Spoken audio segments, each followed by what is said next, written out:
But for Port Adelaide, the world is back on its axis. First win of 2025. First home game of the year. And they've done it in style by 72 points.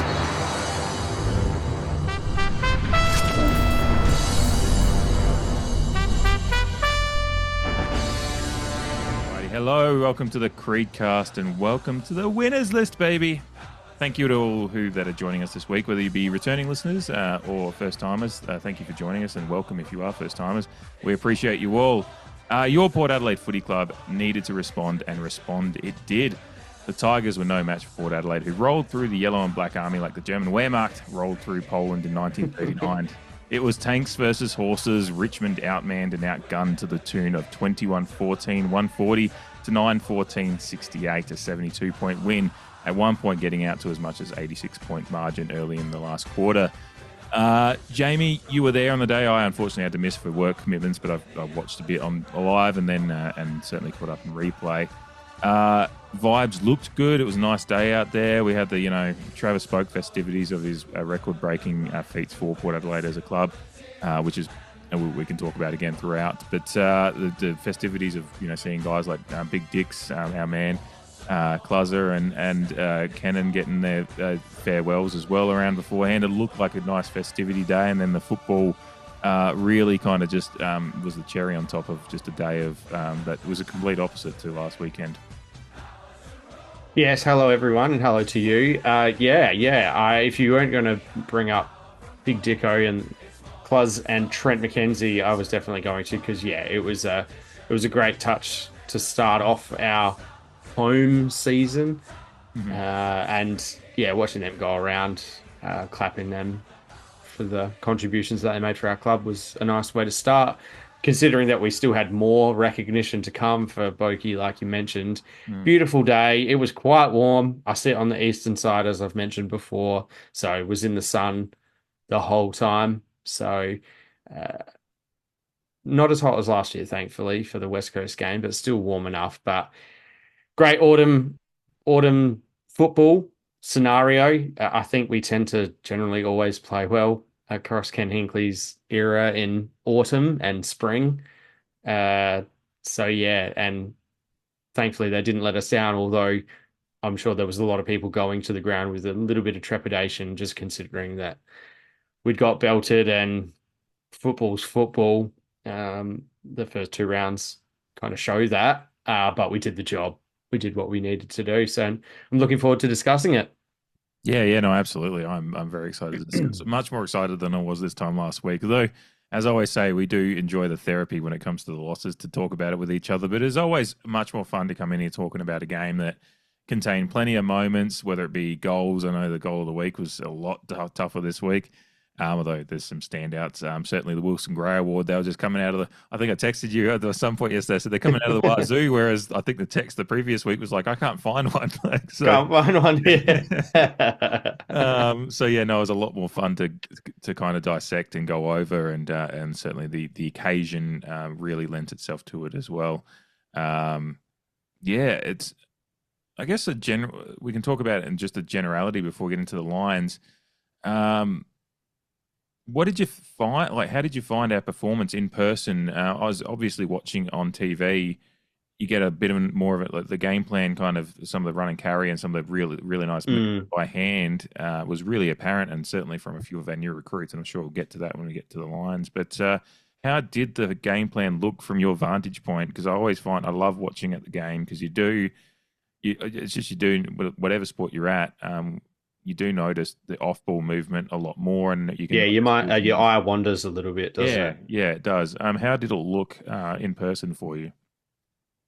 Yeah, it was nice to watch it all unfold in person, like you mentioned, but also, as we foreshadowed with our expectations, it was good to watch it unfold against an opponent who more or less let us display our game plan, particularly in the first half.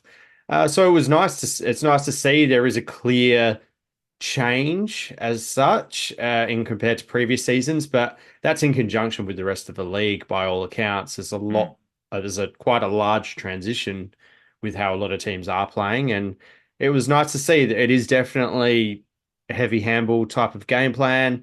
There's a lot of disposals, particularly coming up against a weaker side.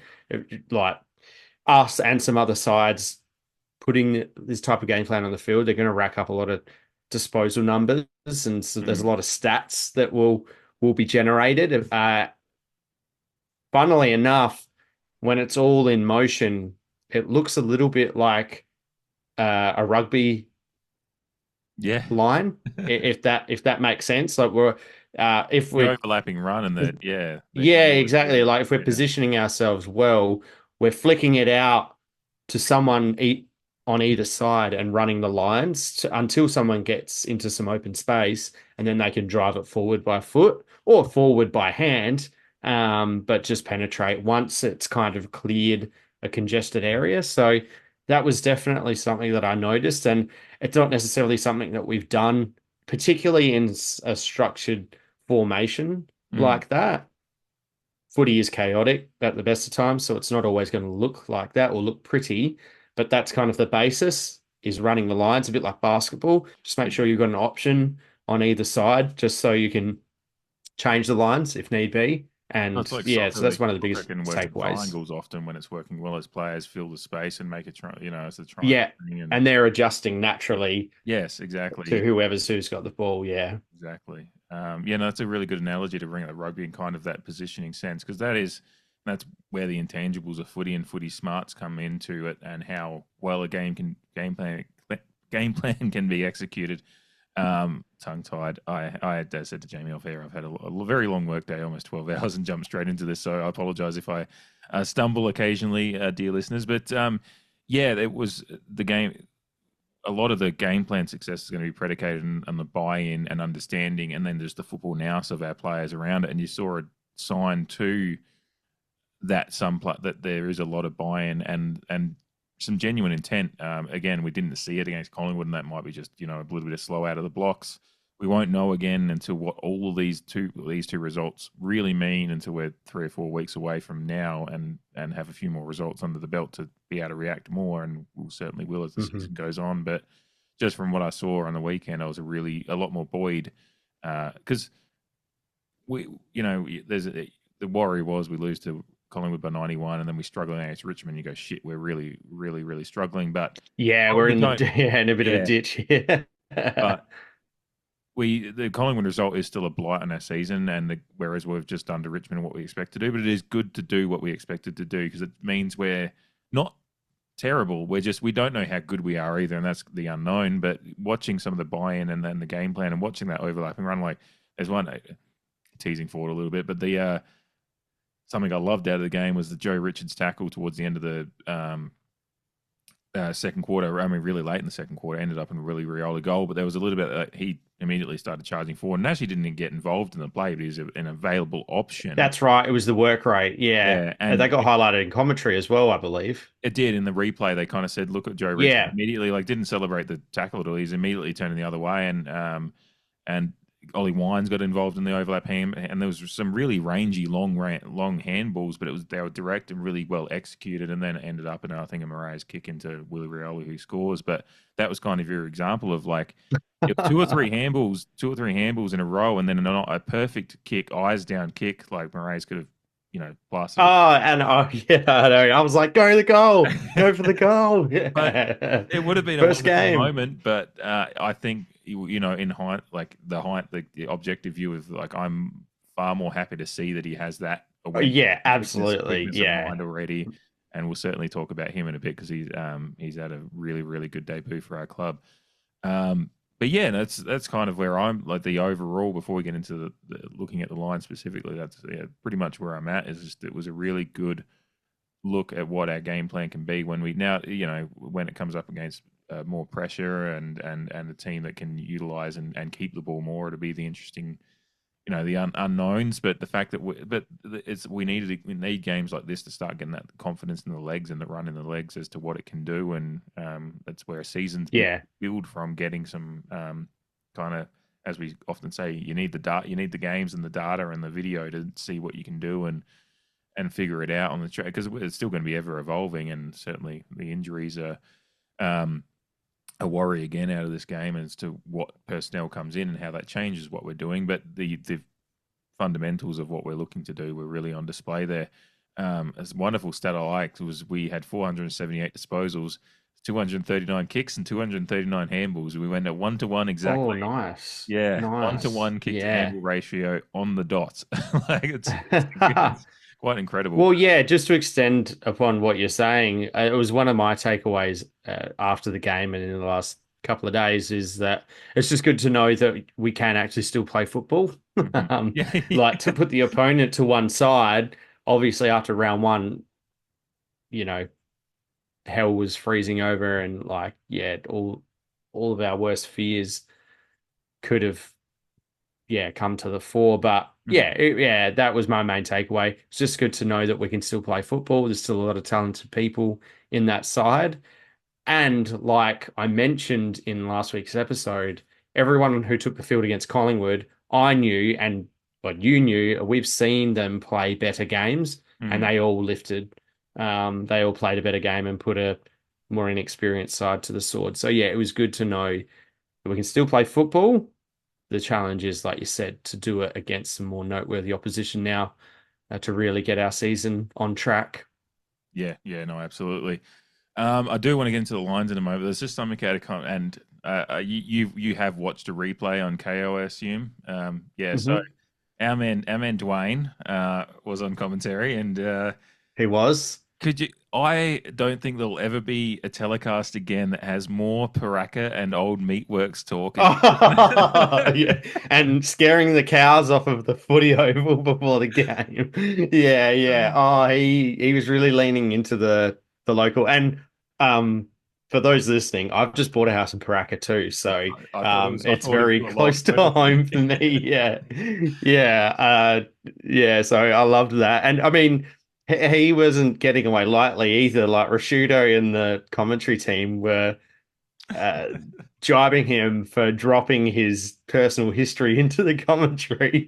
Oh, For I think they said like it's worth a fine of $50 or something like that. yeah. For bringing up Varaga. A couple other Dwayneisms during the telecast though, but one of my favorites was when I watched today. I think it was the third quarter because we were going to the northern end, and Mhm. Sam Pepper had the ball deep in the pocket, and he kind of tried to really fake the Richmond player, like sell him Yeah. some candy, and Dwayne's just going, "Oh, Sam Pepper, like sell him some candy." He showed him the lollies, and like, yeah, just like just the way that everyone knows Dwayne says it. And Yeah. again, for those new, welcome. Thank you for joining us.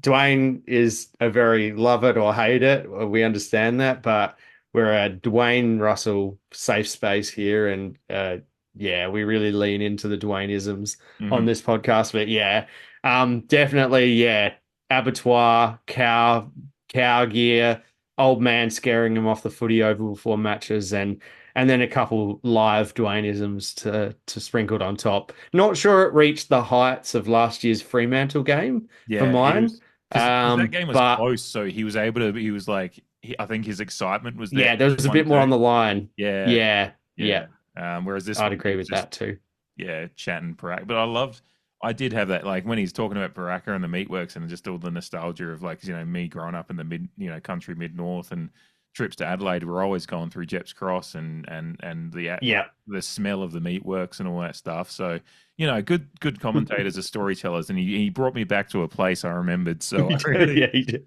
I really He's like, appreciate it. yeah, they don't even use that oval anymore or something like Yeah. that. Yeah, no, a great Dwayne performance again. Yeah, like we said, he is divisive, but I think those who can enjoy footy and have some fun with it, I think generally enjoy what he can bring. And Yeah.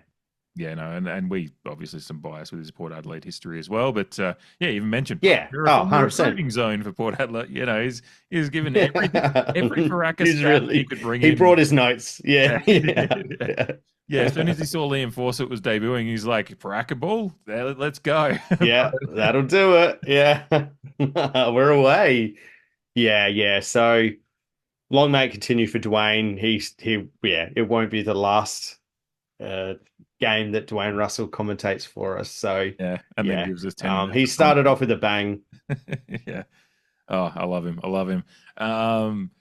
Alrighty, let's get into the lines because it's a lot more fun to talk about this week. I think we can probably start with I guess probably just the one that's probably going to be the most briefest of points, although plenty to talk about in the good sense as well. The defense obviously not as under as much pressure this week as last, but some performances, some standout performances, and a shout out to someone who was maligned, and I saw some people on Twitter this week say, I don't even know, like in lead up to the game, like how is he even still on the list? Which I just want to dunk my head into a bowl of ice, like that fucking whatever that weirdo is that's going around the socials at the moment. But yeah, Lockie Jones, I think, and it's really, really. Sorry, did you just say bowl of ice?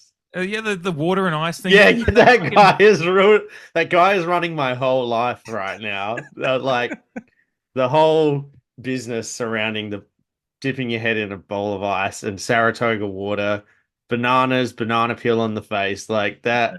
That's like my whole Twitter feed at the moment. And people parodying it, people buying bananas and Saratoga from supermarkets. Like I love it. It's so funny because the head, like, being a degenerate that's grown up with, like, I don't know, there's a Paul Newman movie where it kind of opens up with him just dunking his, like, because it's a hangover kill. Like, the dunking your head in a bowl of ice was just like for fucking hangovers back in the, like, there's a bit in, like, once upon a time in Hollywood when he's getting ready and he's just fucking dunking his head in there because he's had fucking apparently apparently it's a stress reliever. But for those who don't know what we're talking about, recently, was it him himself? Or someone posted I don't know anything about what the fuck. Yeah, I don't know where it came from, but basically it's a clip, it's a video of this gentleman in America, a bodybuilder, influencer, whatever, all of the above. You can imagine the type. Buff, hardly ever wears a shirt. But basically clips. To be fair, I don't know if I would if I looked like that either. Yeah, he's built. Yeah. Maybe done a few cycles. I don't know. I don't want to cast aspersions. But yeah, he's clipped together his morning routine.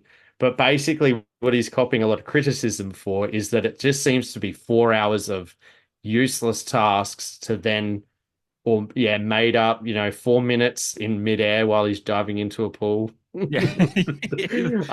But then like he dips his head in a bowl of ice water twice, I think, in this like morning routine before he eventually logs on and I don't know, does some online coaching or pretends to anyway. And I assume he has to edit the partner cooks him some breakfast and gives it to him. He's got about a minute. I think it's in the vein of like ASMR clip show, like clipping as well, like just the specific sounds of his morning routine. But he basically eats a banana and then he rubs a banana peel on his face. Just some really odd stuff.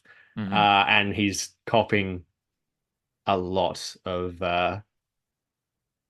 not hate, not criticism, just copying a lot of shit. Yeah, just internet shit. Yeah, people just being like, just like I can't even remember his name. But I'm sure. Look, if any of you are on social media, particularly Twitter, it'll come around. I'm sure. To avoid, because it just started showing up. Like it was either that or the fact that the dumbasses that are in the US government right now just added a journalist to their war plans group chat. Like it was that and that's obviously taken over today. Yeah, but the head in a bowl of ice water has been going for a good few days now. Yeah. I think it was over the weekend that I first saw it, or late last week. Usually I wake up and there's just something that's taken over Twitter for the day, and I'm just like, what is going on? But yeah. Anyway, back to footy chat. Where were we? I was talking about how like Lockie Jones being on our list somehow controversial made me want to dunk my head in ice water because I was going to give Lockie Jones some props for his game this week. Yes, of really, course. Really strong. Obviously, he's out for 1 to 2 weeks, I believe, which is just so. He's fascinating to me because he's built like a brick shithouse. Doesn't look like he should get. Anyone can get hurt, but he just doesn't look like the body type that should Yeah, and this isn't me criticizing Yeah. him. It just this stuff just does happen Yeah. sometimes. But Yeah. it's He just hyperextended his knee. It wasn't yeah. like it was he exploded off the mark or something like that Mm. and his twinged something. Yeah. Yeah, it's just funny. Unfortunately, he hyperextended it in a mark, I think. Yeah, of which he took some strong marks. He didn't. He took 4 marks for the game. It wasn't like an exceptional game by any different metric. It was just like he did what we needed him to do, and was very much and very. I thought like actually just looking down for his disposal efficiency. So I didn't have that immediately available to me.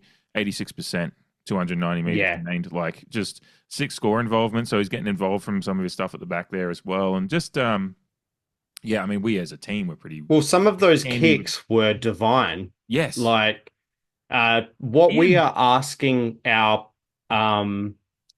half forwards and our midfielders to do inside 50, him and a couple of our other defenders are doing out of defense or out of half back. And Mm. that was another thing that I noticed on replays. I don't remember us trying to be that, apart from down Houston, us being that precise coming out of defense. It's typically a bit more just distance at all costs, Mhm. rather than spotting a guy out. And fucking hell, some of his kicks were penetrating but precise. Yeah. And everything that we know that he can do was pretty much on display. Yeah. Yeah. No, he's It was one of those games. He had a similar response last year when he had that game with the drop marks and everyone He giving him did. shit. Yeah. And throughout the year he responded pretty well, and I'm sure he will when he comes back. I mean, his history is sometimes a little bit of a slow starter from injury, but it is a short term. It's not like he's out for a long time, so hopefully that's not too much of an issue. But I mean, he led the team for intercept possessions as well with 8. So just all And the this is this is what we why the want from coaching him. group and this is why the coaching group backed him in. Yeah. Like, you don't build a culture from selling a young guy out after one bad performance. And it was one bad quarter. Couldn't really get going in the second quarter because the whole team was capitulating. And then he got Mm. subbed off for a fresh player with a clear mind, yeah, like you just said, he's responded in kind last year in similar scenarios. Mm. But my point still stands from our preview, I believe it was, is that or last week's show was that yes, he's prone to an off game, but we want to see those off games diminish in number.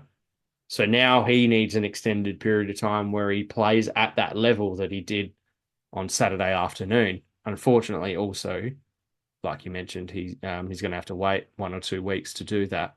Yeah, yeah. So hopefully, I mean, if it is just a real 1 to 2 weeker, then he's either back for our next home game against St Kilda, which we'll be wearing these beautiful Guernseys that are in your background, and I've got the OG Nike one in the background. For those that are watching on YouTube, those that are listening, lots of spilt milk electricity in the background for us today. But yeah, hopefully it's just a short termer and he doesn't have too much of a to come back. But even you mentioned like him having an off game last week. It wasn't even an off game. It was like he was just the obvious symptom of the everything that was going wrong for us. Like there was a lot of sloppy, handling of the Ball ball, handling. not taking possession cleanly, kind of stuff. He just had the worst 2 examples of it. Because as we said last week, Lukosius overran a mark earlier in the game too, and there's a little bit of that around the grounds, just not judging. So did Bergman. Lots of guys not judging the flight of the ball well. Lockie Jones it led to a goal very shortly after, so it looked bad. And then obviously the mistaking of the handball receive, just the worst time for that to happen. Overall, it wasn't like a overall bad game. The rest, it's just he had the most obvious examples of bad mistakes and highlighted by the fact that his teammates had to get around him, and it just looked bad. The optics were bad, but everyone was shit last week, so I can't put it too much on him either. He just was the most obvious one. That's right. Yeah, yeah. and Every he side has a scapegoat. exactly. Yeah. Unfortunately, yeah, he's in the crosshairs for a lot of people who, want to cut him down to size, and they may see his upside, they may not. Mhm. But yeah, it's just disappointing because you want to back guys in. especially when they display things like he did on the weekend as well. No, we just want consistency. Hmm. Another one that really impressed me and probably is my spotlight for the week, Josh Sin, who it's no secret if you listen regularly enough that I love the kid and I think he's got a bright future. And he had a few nice defensive spoil, like kind of 1%er efforts. I think just looking at 3 1%ers, which is only below Jordan Sweet and Aaliyah, who had 5, and Lockie Jones had 3 as well. But Josh, he had a few really nice play tall, kind of get to the contest and spoil the ball over the line moments, as well as 559 meters gained, which is tied for the leader of our side, Leader. along with Connor Rosie, which is obviously that's a stat that'll come up later because I think Rosie will feature in the vote. I don't think that's given away too much. He where the votes will go, I don't know because obviously Jamie and I don't talk about him until we release him on the pod. But I'm just teasing for I think Connor Rosie's fairly likely to feature in the votes. But yeah, Josh Sin just his kicking was, I think we talked about it in the preseason, and I mentioned watching being down at one of our open trainings and Sin having a couple of nice kick moments and gather and then kick moments, and someone behind me in the stands at Albert and going, oh, geez, he looks like a good replacement for Houston. Now, not putting that on him at all because, again, no one replaces Dan Houston. We just find a way to play without him and still generate. Handuston. Yeah. Fuck that guy. I'm dirty about that stuff. I don't know what I'm getting more angry about the fact he's in the Collingwood Guernsey. Yeah. Like the longer it goes on. Oh yeah, me too. But Josh Sin. The future is Josh Sin. The future is now, and he had a real just one of those games that makes me sit there and go comfortable, like very comfortable that we took him with pick 12. Can't remember who was around him at the time, and I don't remember. There hasn't been any exact controversy about his pick apart from the fact he's JHF went pick 1. Well, they listed off a few in the telecast in that draft that were at the top end. Yeah. And then they went to him. That's the kind of company at the top end of his draft, although he was still in the first 12, first 15, first round, whatever you want to put it.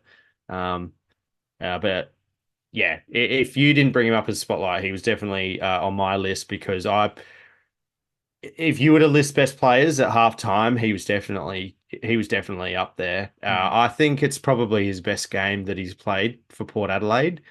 I can't really think of a better display from him. It was confidence in the contest. It was confidence by foot. He was another one that I was alluding to in that precision type ball movement. Just a couple that took the piss. And that's what we're meaning when losing a Harne-Dustin is what do you get in the aggregate? And the halfbackers are like we've got a litany of halfbackers that can use it by foot. He is just coming to the fore. He's been biding his time through injury, opportunity, whatever it may be. But I honestly couldn't stop seeing him. I couldn't stop loving him in the first half. Like it was just that good. He was in total control. Again, we have to temper it a little bit because of the opposition, but an attacking halfbacker is still an attacking halfbacker, no matter what the opposition. And if you can peel off some of the kicks that he was, he just knew what he wanted to do. A couple of times he tried to do the thing, and I think it got turned over a couple of times. But it's round 2 in a season where he should realistically play the whole season, in my opinion. We mentioned that he did a good defensive job on Bobby Hill in an otherwise shitty game for the whole team. And then he's backed it up with more of an attacking half-backers game in a game that provided a bit more freedom to do that. So a couple of different dimensions to Josh. And as I said, now with 2 games at the start of the season under his belt, putting in that type of performance, that's his spot to lose as far as I'm concerned for the rest of the year. I loved his game. I couldn't speak more highly of him from the weekend. Yeah. What's great about him is he has the size to play. He's not going to be a tall lockdown defender, but he has the size to play, do what similar to kind of like we talk about Miles Bergman, just that ability to play tall and do that spoiling job and be range around half back and play it. Yeah. If you I'd need, like to know his wingspan, yeah, which is something that I brought up a few there's times something about last it. year. There's something about his the way he's built that really makes for an like Yeah, he a just very seems to be able to exciting. place the ball on his foot.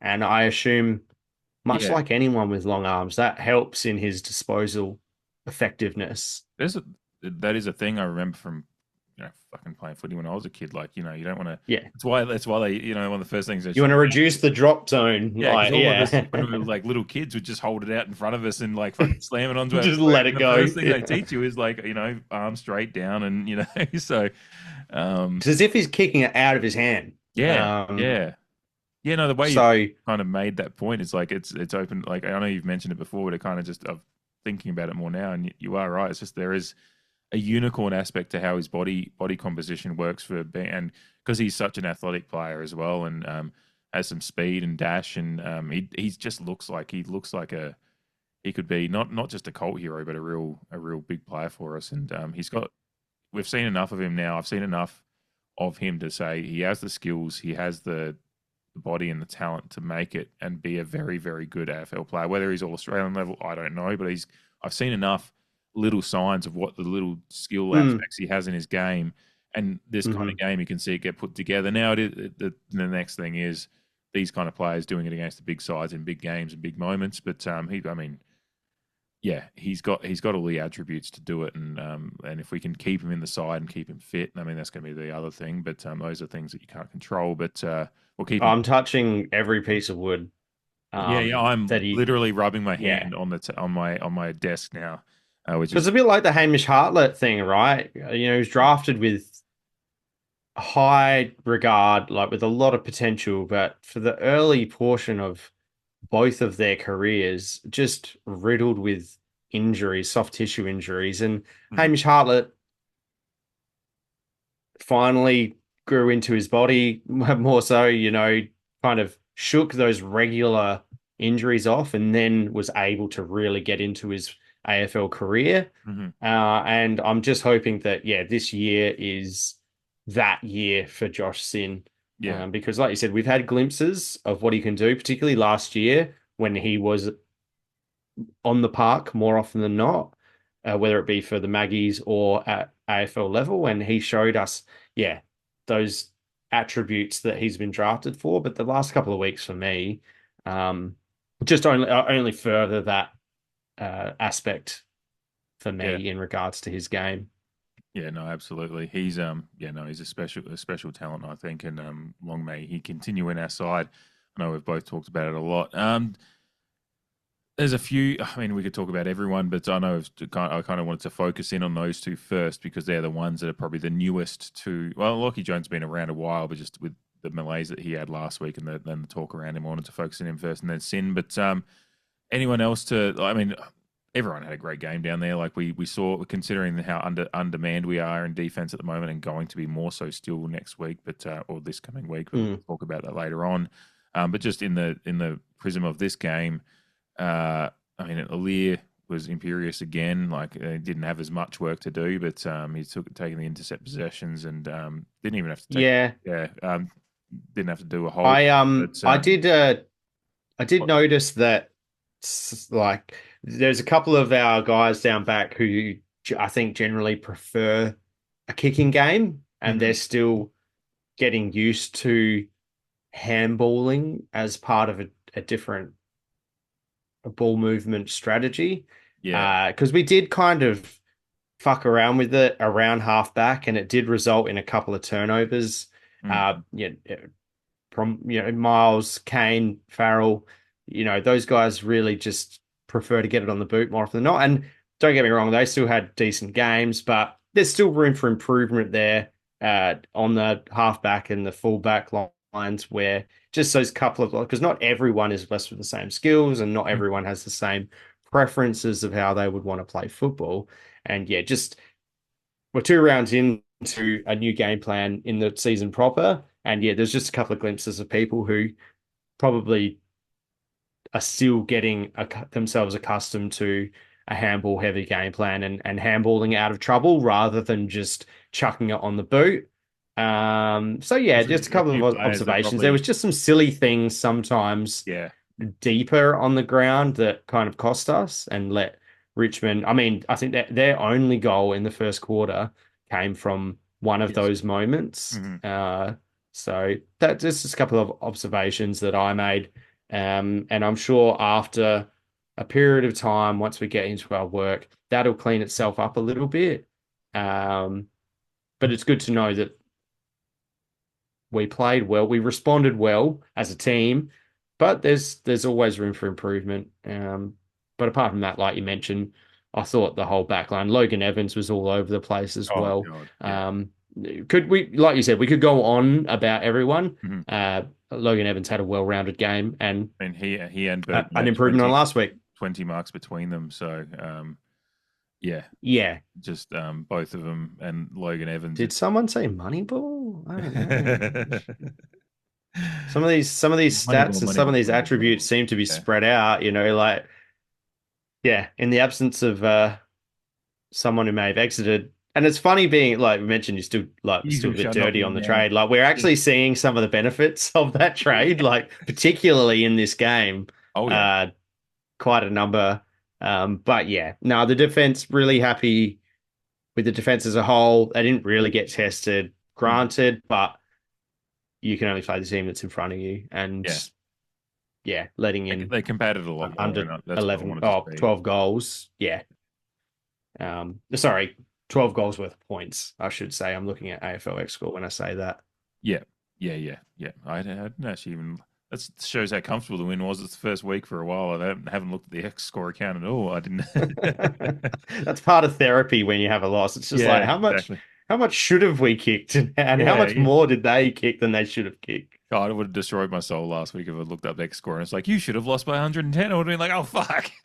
Thankfully, it was the other No. way and made me feel like 1% better out of the 99% of shit. But yeah, no, a lot better this week. Yeah, no, mentioning as we kind of transition into midfield, yeah, like a little bit of that sometimes overuse of the ball, one handball too much kind of stuff was happening a bit. There's not too much criticism for that because I like the fact that we're trying. There was a real effort and earnest to improve on those skills and get to the game plan that we want. And when it worked really, really like it was beautiful on the day. Mhm. The midfield group was a lot more. It was a weird game because it was like a real spread of stats and talent. Obviously, Rosie stands out above, but then it's like you've got Kane Farrell's up there in disposals. Mead's up there, had his first 30 burger.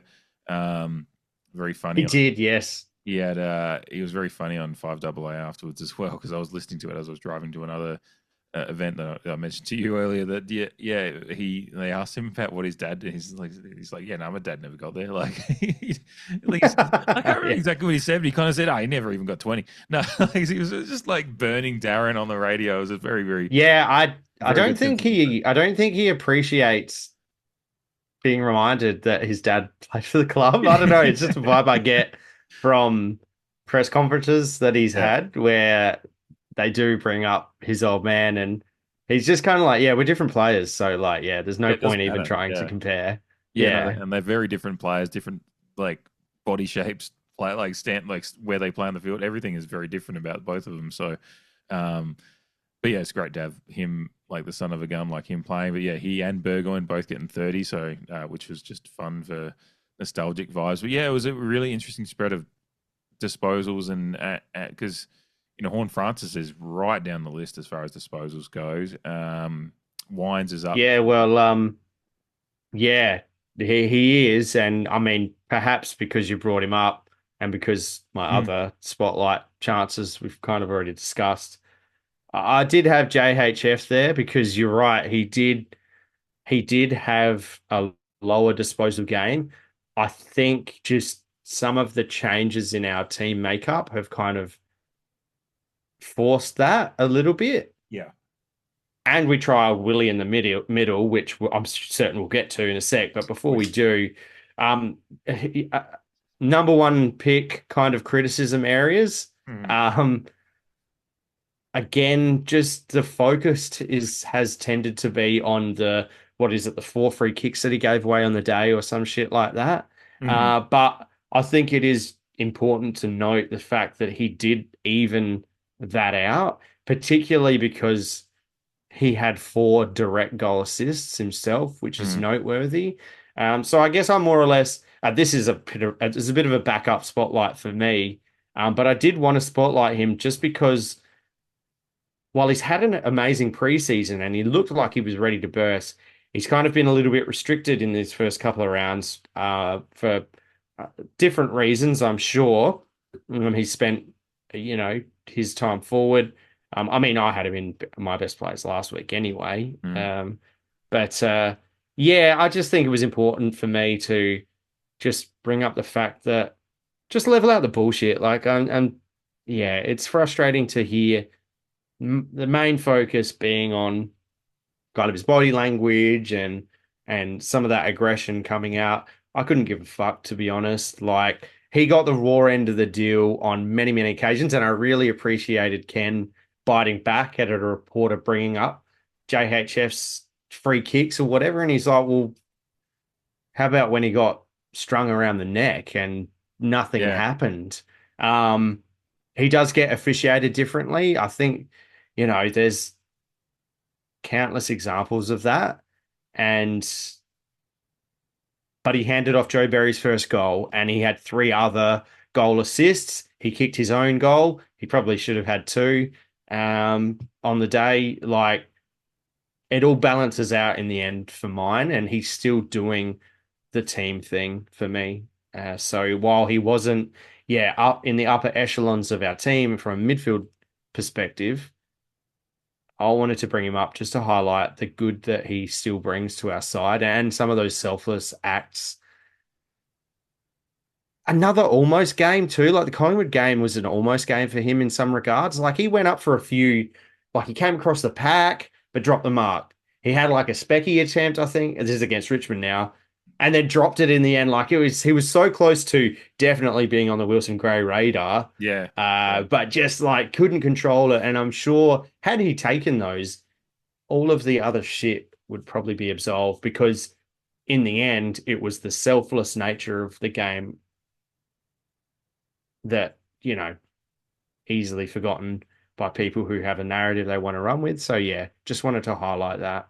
Yeah, yeah, it is interesting, and like not even wanting to talk about it at all. But I mean, Harley Reid's obviously been in the news over Yes, the weekend as yeah, well, and it's very similar, kind of exactly. similar, you know, unicorn style. Not that they're unicorn. Like, there's lots of midfielders that are built like brick shit houses, but why have I Well, they're just not why have I used that twice fucking today? But yeah, they're unique talents, they're and just not pretty boy silver spooners, like, or yeah, it wouldn't seem that mhm, I don't know about that yeah, necessarily their upbringing. But yeah, they're not the darling number one picks. They actually have a bit of chutzpah, a bit of mhm, fucking mongrel about them, and they don't want to confine themselves or conform to a cookie cutter mold of how a number one draft pick should act on the field at fucking sub 20 in Harley Reid's case, or just touching on 22 in Jason Horne-Francis's case. Like, mhm, they play football how they want to play football because it's impactful. It yeah. may not look pretty, but you're going to extract maximum value just letting Like them it looks play how they pretty want to plenty. play. It looks pretty plenty as well, though. Like I remember Harley Reid having Yeah. some massive highlights last year, and obviously Horne-Francis got a litany of them already. And I don't mind. I don't mind the mongrel at the end of the first quarter. Where it was that little bit of a fracas Yeah. in the yeah. Like give me some of that. The only thing that makes me mad about that is I wanted to see that against Collingwood, and in particular he who shall not be named. Like, would have liked to Yeah, see a yeah, bit of that yeah. I get there, what you're but like saying. I'm glad we had it in the Richmond game. Mm. And Little that's perhaps what they spoke about yeah, in between matches as well. like remember, it doesn't matter. Like you guys can be mates off the field. It's whatever it is. It's a game. It's a sport. It's a job. Whatever it is. But on the field, there is a part of there is a mental part of football or any contact sport that there is. You have to be a little bit like this. It's a lot of comparisons made to war and all those things, and it's a battle out there and crossing the white line. But there is a mentality you have to take into football to be the best team and contend for premierships. I mean, I know if you have mentioned, I can't remember if Kane talked about it or what last week, and any myriad of shows that he's on that, Choco never would have stood for some of the niceness of, the Collingwood game. And yes, there is, Choco lost his shit plenty, and maybe it's not a good look, but there is a balance there of what you've got to do on the field. And I was glad to see a little bit of that mongrel come up against Richmond and get have a little bit of that injected back into our side. Just very funny. Me too. I'll note that Connor. Sorry to cut in. I'll note that Connor flew the flag as well. I love in that as a leader. He was getting right captain. In there, wasn't he? Like he had the jumper tied up and was kind of like some harsh words between a few, and he was kind of trying to settle it down, but also like he did it not taking shit. Yeah, he did it in a way like you guys settle down. Like don't I'm standing up for my guys. I'm not being in here being a mediator like 50-50. I'm standing up for my guys, and you will fucking back down. Like it was very, very good captain stuff. Love seeing a few Christian Murray's like getting involved. Not that I don't know if he was involved there, but there was a few little times where a player would, in a after a contest and the whistle would blow, like Murray's kind of giving a few little just shoves to the opposition. And about time, I guess we talk about the midfield overall. And I mean, we can just start with. I mean, it was just a litany of stars and good performances and good disposal efficiency and all the fun stats that we can talk about. Fantastic disposal efficiency in complete stark contrast to the week before. Yeah, when you're pushing early 80%, like you've had a good day. As a side, by hand or foot. So yeah, sorry. As a side, we were 81.4%. So yeah. I think the AFL app rounded it up, which I appreciated. Okay, yeah, I've gone from I've got Footy Wire stats this week. It's just what I quickly grabbed as I was. Yeah. No, but either splitting hairs. You're having a fantastic day out. When you're disposing of the football that well, it's the game's generally going in your favor. They had a great day. Again, everyone lifted. They all added to their games from the week before, and it's all you can ask for. And when you do have that many contributors, it's hard to stop. But as well as that, is the midfield was Richmond's strongest line. I think that's where they had most of their experience. Yes, with the likes of Taranto, Hopper. Good week and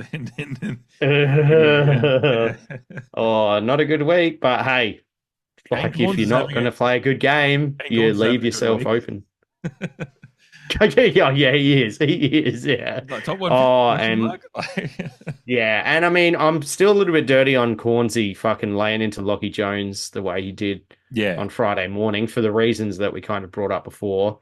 To say that you can pick out 5 country footballers who have more talent than Lockie Jones is just fucking stupid. Go fucking find. But we've already discussed. Get them into the mid-season draft. Otherwise, shut up. Like you can. Well, and Lockie Jones. People just say that, but then like go find them for me then. And I'm sure. All right, yeah. Who are they? Yeah. And can they I know, and have the body to deal with it week to week. Like, no, you can't find 5 country footy players that can do that. It's just like Lockie Jones plays like a country footballer, and I kind of like that. Yeah, he looks like one of those ones as well. But then he also can play AFL footy at a pretty high level. He just yeah. No, I absolutely. Well, and Lockie Jones only, still a young player in the system himself, like his only right of reply is the game on the weekend. It's fucking 2 hours of football. And like I know that Kane has to be unbiased, but you can't just throw a guy under the bus like that from your own team. And I know his team is the media now, but fuck me, like you can criticize someone like Lockie Jones, but to say something that's just a stupid comment. Anyway, getting lost in that. But in terms of Tim Taranto, fucking lay the boot in, No, just to contradict myself We're back completely. on your side, yeah. No, but yeah, but to be fair, Toronto had a shit game. Was that due to Willem Drew? Yes. Probably, potentially. But Hopper, Nankervis, they had some experience around that. So considering it was their best line, our midfield, I think we've both discussed, is our best line as well, and we took them to task. They all, there was no weakness whatsoever, even from a guy in his first game who was fortunately granted the majority of the game due to misfortune up the field. Fucking excellent. Yeah. Fucking excellent from the bunch of them.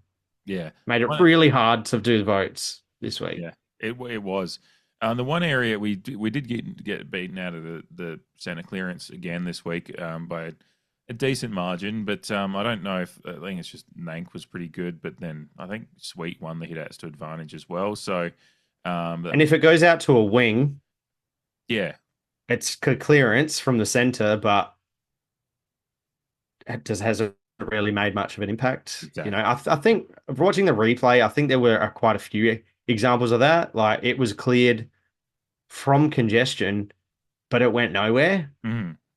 But you still got to send a clearance. Yeah. But yeah.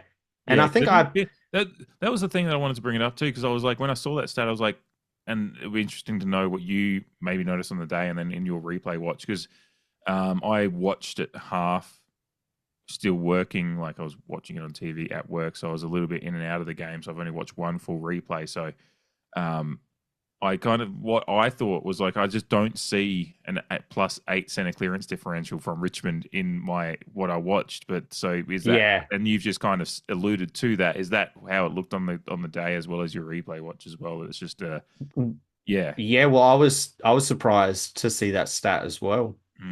For all the reasons we just said. But our stoppage game has been very, very good this year, and I think stoppage game was I think we even were okay out of the stoppage against Collingwood. It's just we didn't fucking do anything with it from there. Yeah, Collingwood centre clearances were much more damaging. Yeah, exactly. Yes, yeah. In my opinion, like it might just be a bit of one area where the nous of Butters around the centre clear, like he's just it is just the change of the, and we I guess maybe just a good time because it just came to mind. Willie Rioli volunteering and asking to go into the.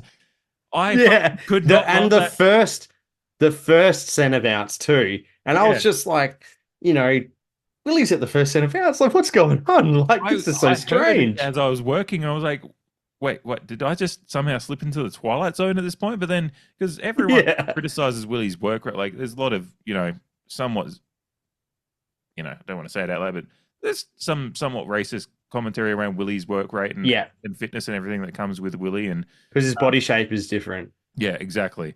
But we love him. We've loved him ever since he came to the club. I'm also a big proponent on the fact that the reasons he had some suspension issues, it just shouldn't be a reason that someone gets suspended in modern human society, because make it all legal. But yeah, the way he's locked in at Port Adelaide over the last few years, his attitude and his demeanor on the field is just I love it. I love his energy on the field. I love him in the long sleeve Lightning and Guernsey as well in the promotions for the Guernsey this week. The fact that he went to the coaches and said, "Give me a run in midfield," like he's obviously, I still don't think he's got the tank to be like we're not talking about him going in and being a midfielder, but just the fact he's volunteering for that and saying, "Hey, let's try some things." And, throw a cat amongst the pigeons a little bit. Yeah, and it does. I think it did on the weekend. I think Richmond. I think the way we rotated, Ollie Wines was playing a little bit, but like getting involved in some of the run and carry, like Christian Moraes. And they mentioned Ollie on the outside. Yeah. Willie in the middle, and we spoke about how Willie, from a forward perspective, he's got the fear factor, and you need a few players within a side that have a bit of fear factor just to unsettle the opposition a little bit. And we spent countless weeks last year talking about that from a forward perspective, but then to throw him into the middle, he still displayed enough craftiness to go like, what the fuck's this guy doing? Like, Willie commands attention. Absolutely, wherever he is on the ground. And on top of that, his pressure game is underappreciated because he only generally gets to display it in the forward line. But Yeah. on Saturday afternoon, he just got the full gamut because he got those chances in the middle. And it's obviously noted that he spent a bit of time in the middle for West Coast in the Premiership year, particularly at various stages. And Mm. when the question was posed to Ken in the post-match press conference, the way he explained it, you just sit back and go, yeah, that actually makes complete sense. He's a good ball user, he's crafty, and he's tough. Mm. So Yeah, yeah, he's got like all those basic without the attributes. tank, So yeah, like, yeah, the tank is one thing, mm. but with the amount of midfielders that we have, we can afford to rotate him into there clearly, and it didn't work to our detriment whatsoever. Yeah, because then like Connor Rosie was able to float down and sit down forward a little bit, and I think commentators made mention at one point of like, God, you love the old fashioned notion of just resting a midfielder down forward, don't you? And like, I mean, it's Yeah, obviously and he cashed in for a lot of hard work in that third quarter with yes, those two goals, absolutely nice, I thought. But yeah, very yeah, it nice was finishes nice. as Yeah. well. When we've already cashed in our sub, yeah, you got Yes, to rest the midfielders somewhere, yeah. if not the bench. Let's talk about both the sub and as well as Joe Richards. I think in particular deserves some noteworthy talk about his run through the middle as well. I think Murray's and Richards really just they're maybe it just shows just how advanced the talk of what we wanted to do coming into this season was, because I don't know what if the recruiters had much knowledge, but I think they I mean Murray's obviously they'd looked at, and his draft profile was that he's a reasonable, good extraction, like good user of the ball and quite mature with his usage. Um, but Richards as well, being a really nice link-up player and good run through the middle and two-way running as well. Like I was really, really impressed with those two Hmm. almost as much as anyone else, and Joe Berry as well in there as well. Like the three recruits, obviously the two Joes and then Murray's. I mean, Murray's just had one of the best debuts you could ask for. Like when you look at his stat line and everything like that, 100%. there's not much Hmm. you could. He was top 10 of in our pressure acts. He only had 64 or 65% time on ground. Obviously, he came on late in the first quarter and then would have was rotated in and out a bit. But I think he had 94% disposal efficiency or something like that. Yes, Um, yes, 94%. just incredible. Like, and we highlighted again before, and again this is going to come up in a little while, but his kick to the after the and a play that was started by Joe Richards tackle on Camden McIntosh, which just a quick shout out, Camden McIntosh got burnt by Joe Richards, cooked him twice, like once for that holding the ball, which just he comes out of nowhere, and then like later on when he just fucking like breaks his ankles to score his goal as well. Like he's just Camden McIntosh both Yeah, times in his bright yeah. yellow headband, which I respect the leaning into the headband and whatever you want to call Very Alex Caruso for those NBA fans it. Yeah, listening. yeah. Jared Walsh will like that. I don't know if I think he's ever listened, but he'll like that. The Baldies Union and will love that. But yeah, yeah, just the matching the coloured headband to this strip is very, very, very, very good stuff. Yeah, love that. Yeah. Yeah, He was another one present in their midfield and another one who's experienced too that I yes, forgot to mention before. But yeah, that was funny. Funny to watch. He's definitely in the twilight years, Camden. yeah, And yeah, that was funny. That was a little Joe to Joe piece of play there that you mentioned as well, yes, which was yeah. nice to see. More forward leaning, but yeah, we're still obviously discussing the midfield. They were so involved, and yet like yeah, again, Murray's he's going to get talked about a little bit later as well. So uh, yeah, it's hard to lock in, but yeah, you mentioned Willem Drew as well. I mean, I'll let you speak about the recruits for a moment before we get on to some of our more veterans of the Port Adelaide side. I don't know if you have anything to say about them in the general midfield work, but I just really liked the fact that they were absolute plus points to what we're trying to do as a game plan as well. And Murray certainly, really showed that we recruited I assume with a mindset towards what we're trying to do this year, which makes me really happy. Tougher games and tougher opponents will test them, but yeah, couldn't ask for a better debut from Murray's. And then yeah, really liked what Berry and Richards could provide in that running carry as well. Yeah.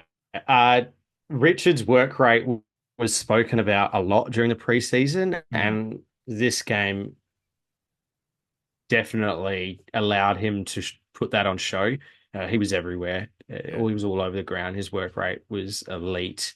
But from a first gamer in Moraes, uh, we predicted that he would be the sub. It's, yeah, obviously spoke about the conjecture and the opinions on a debutant being the sub, but like And with a bit just of to interject for a misfortune. second, I don't mind it as much now that we know that it's a tactical. Like, I always hated when it was a if it was a concussion sub, which I think is when Ken said I would never do it, was because it was not guaranteed you would even get a chance to get on the field. I think now that they know it's a tactical sub, they will get them on the field.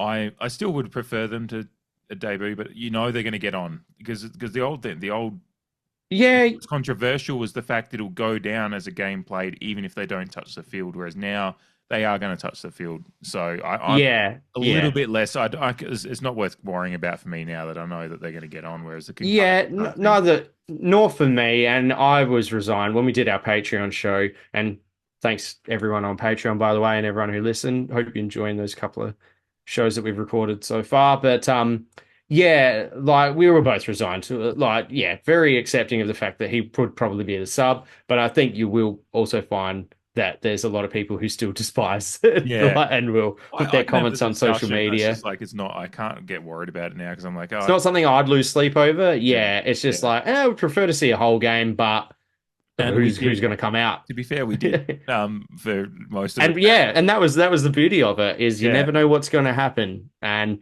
Well, Jack unfortunately, it was Lakoche's first Jack Lakoche's. contest in within the first minute of the game results in Moraes getting the opportunity. Mhm. But to drill down on him, it was like you said, an exemplary first game, and it shows you why we thought we were so lucky to have him available at the pick that we selected him with. Yeah. But when you, I mean, I shared the post-match interview on Twitter and just confessed my love for the kid. All of his body language, his the way that he's spoken about himself, the club, what he wants to do, just the whole package. What's not to love? And then when you see his 17 disposals at 94%, he was on a wing, so he was up and down the ground. He was affecting contests from a pressure point of view, but also getting his hands dirty. You know, the flick out to Joe Richards to Hmm. then flick out to SPP for that goal that we all are quite aware of. On the wing, very aggressive, linking up, just all ticked every box that you could Composure. possibly ask for. There's a lot of composure in his game. Like, That was one of the more pleasing things was yeah. he never seemed, again, you temper it because of the opposition we're playing, but he didn't seem out of place and he never seemed um uncomposed, if that's the right word to use. It seemed like he had a plan for what he wanted to do wherever he got the ball on the field Mhm. throughout that game on Saturday, and yeah, it just left you wanting more Yeah. at the end of it. Yeah, we hope that he keeps his spot, which considering the injuries, he may. Mhm. Um, because yeah, you just want to see more now. And you Yeah. go like, we both expected him to play this year. We didn't expect it to be round two, but now you're just like, oh, cool. Like Dan's out. We got Joe. We got Christian. We got Yeah, Joe again. Joe Barry. Yeah, yeah. The whole kit and caboodle. And he's kind of dampened that criticism a little bit. And I guess that's part of it too, is we want to keep seeing more. We want to keep seeing him get better because then that hurt will kind of slowly subside Yeah. over time. Yeah. Absolutely. I have it just before we'll move on to the forwards in a sec because I think we want to get to that, and then I think a few of the midfielders will get some chat in the votes and whatnot as well. But the post match, the song, and Willie Rioli just throwing milk over him. What? No, I have a theory. We've just released the Guernsey that's behind us, and that was is one of the nicknames for it was a spilt milk jersey. I'm like, was that just a little niche thing that like the club was just like, Indicated. Willie, take a bottle of milk, spill it on the Guernsey, and then like one random nuffy on a podcast is going to be like, that was an inside joke. Like, it's just like, I was just like, what, this week of all weeks that we dropped this Guernsey and Willie Rioli's spilling milk on our debutantes in the Yeah, it's an match. interesting theory. Yeah, I know. Interesting theory. I like to Obviously the I like to marmalade. exist in the conspiracy theories of football rather than the ones that Warren Treadway is getting ballsy A certain about. board member. Yeah. Yeah. Yeah, sorry. Another maybe theory that I saw was that obviously the Marmalade boys were there, or at least Checkers was at the game, Okay. and Yeah. I think they had milk showers after the Div 12 Resi's games, the charity games that they put on. Yeah. But I don't know where the link would be for that. It's just like, or if it was just complete shithousery from Willie. But he had He just had one of those my brother made a protein note. He had a ones. very cheeky grin that was just like pure Willie Yeah. after while he was doing it, and then directly afterwards, like, and some people are like, "What? What's When you going watch, on?" I watched it back far too many times because I was like watching each and every person's reaction. Lockie Jones had one of the most visceral ones, like kind of just like he's turning like realize what's going on. He's just turning around like, "What the fuck are you doing, Willie?" Like it's just looking at my face. It's just like, "What is this?" Where'd the milk come from? Yeah, and it was also like there was a little bit of disgust from him, probably like jovial, but he's just like, "That's gonna stink, Willie. Like, what are we doing with throwing milk on these guys?" Yeah. Murray's just had this great laugh and smile, and I'm sure he was just like, I'm singing the song in my first win for the Port Adelaide Footy Club. Like he's just loving every moment of it. And Steve Perry. Yeah, just again, I think Christian Moraes kind of looks like a young Steve Perry with obviously shorter hair. For those who know Steve Perry or Journey, back me up, please. Yeah. Because that's just every time I look at Christian, I'm like, that's Steve Perry right I'll there. go on the mood board for this week, so we'll see what people think. Yeah, it's that was great moment. Oh, Sherry. So the forward line, a lot more fun this week. Still an interesting proposition, especially with I guess not too much to say about Lukosius apart from that he fractured his kneecap in the first fucking contest of the game, which is just such like What the fuck? Honestly, it exudes the I think about the grade cricketer when like he does his like, why is this happening to me? To me, yeah. Because I feel so like everything bad in the football world as far as injuries goes is happening to me right now, and why is this happening to me? And like just Lukosius going down with the most nonchalant contact injury, and he just attacked a contest and got knee on hip, and he ran away from it not looking in pain straight away. Like he kind of and then he came back on the ground after it got strapped, and so I was like, oh shit, he mustn't be too bad. And then he goes off again. It's like, okay, they got to like watch it. And then like a day later, it's like he's got a fractured kneecap. He's probably going to miss the next third of the season. Like, well, if not more, I think it's like we're talking like round 4, half the season, 16. Yeah, so sorry, half a season. Quick math ain't mathing in my head very well. But yeah, so that's the one downside of it. But I don't know if there's much else to say about it because he just got injured and didn't feature in the game at all. But he got a big donut from a statistical point of view. It's actually, now that I say that, 3% time on ground is the only stat that I can see. Yeah, it's pretty much what I've got. Yeah. It wasn't even classed as a pressure act, that contest that he got injured in. Got donuts everywhere. And that's only going so disappointing. Add to the nuffies that just go, oh, you gotta cook, Lukosius' shit, and they're like, he got a duck. Yeah. The little fucking sad duck walking off the field with his fucking strapped kneecap. Put that graphic over there. I feel sorry for him though. Like that's a shit. Like at a new club, like when you want some stability, like we mentioned last week, or the week before, like you just want to get into your work. And on a day like today, you can imagine perhaps how Mitch fared may have been mirrored by Jack on this occasion, just with the luxuries that the forwards were being provided. And it just gets the ball rolling for a footballer like him. But now he has to wait.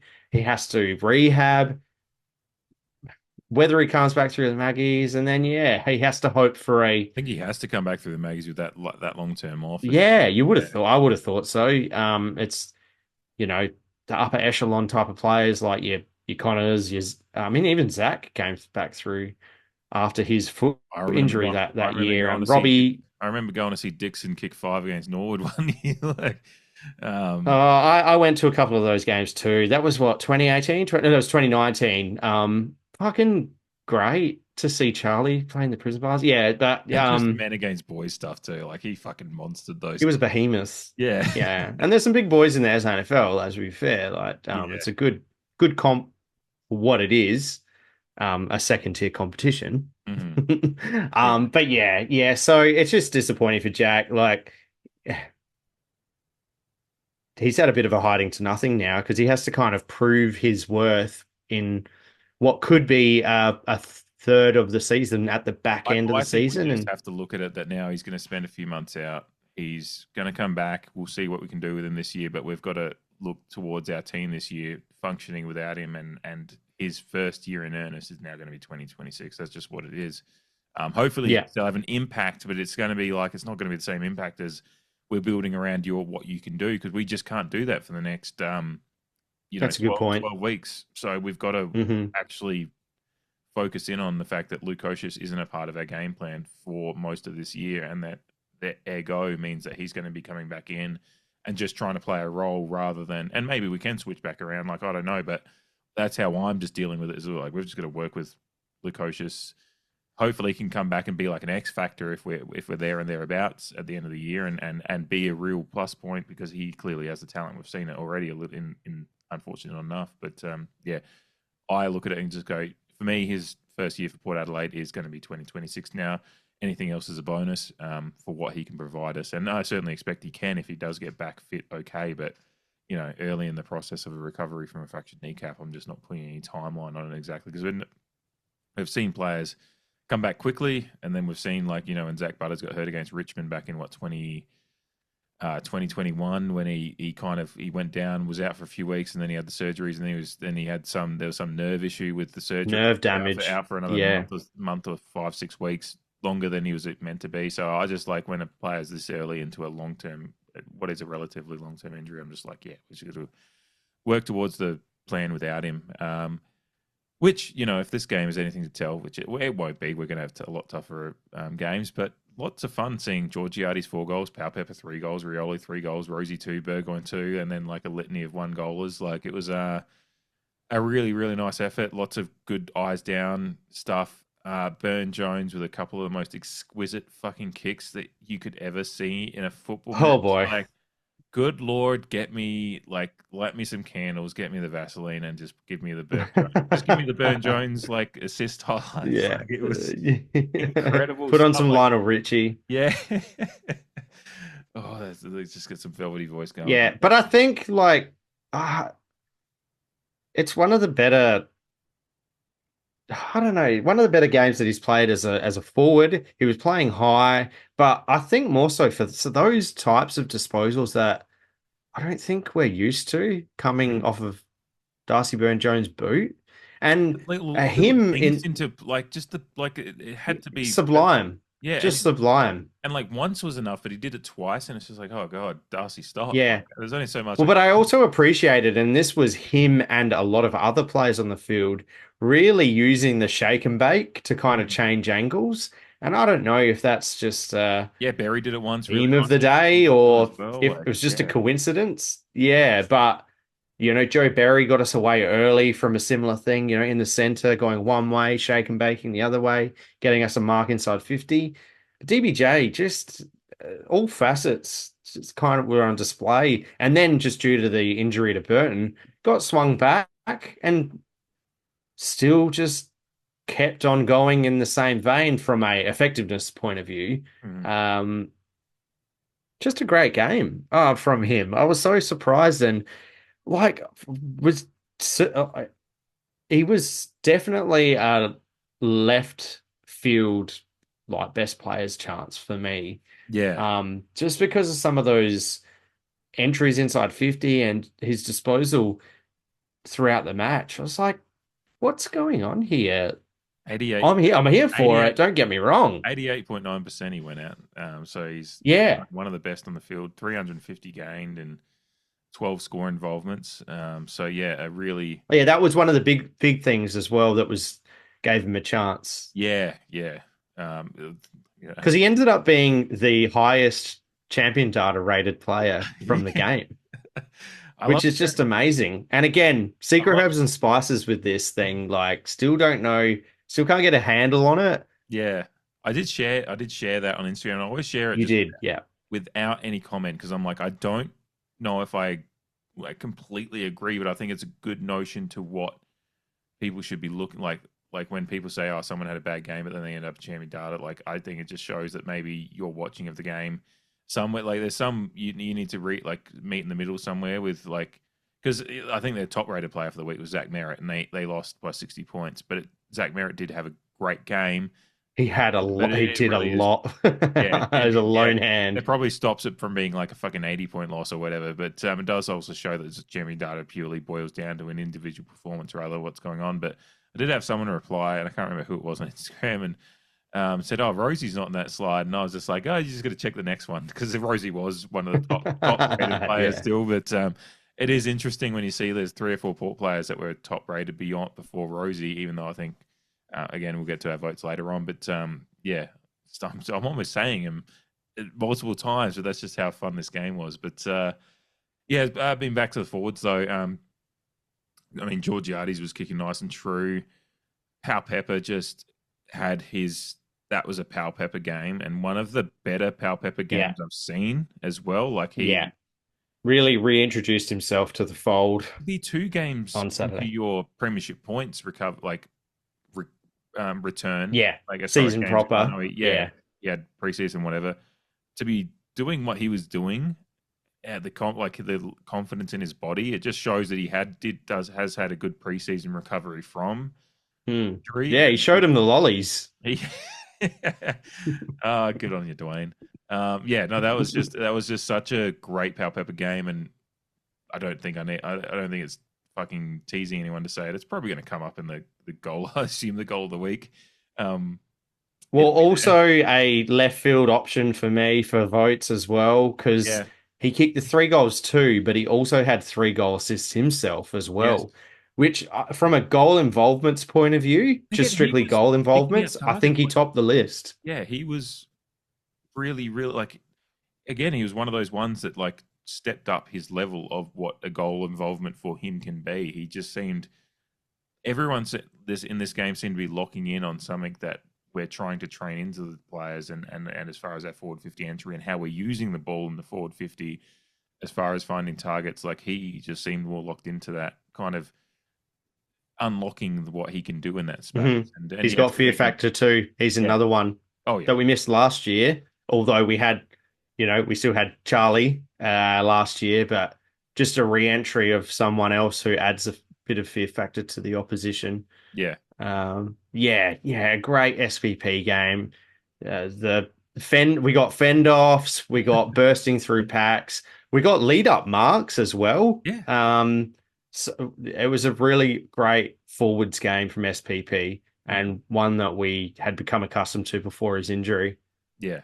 Yeah. No, he's all the way back now. Like, last week such a like we don't know what's gonna, and yes, he will, like a lot of our small forwards or smaller forwards, like, as you said, he led up, and I think that's what's going to happen going forward, is we're going to see a few of these players play a little bit like that, because we are going to be a bit more of a mosquito fleet forward line for a few weeks at least, pending whatever Ollie Lord's test is, and if he was being thought about to come into the fold as well, but that's looking forward. But yeah, it's I'm really, really pleased with kind of what they're providing and kind of just the variety and spice that the forward line's got. And there suddenly feels like there's just so many players that can play in there, and the fact that they're playing out, like, the likes of Richards and Berry and co are really playing up the field as well, and as well as the fact that Rosie and you brought up HORNE-FRANCIS earlier, but he rested down, he had his time down there, kicked a goal, and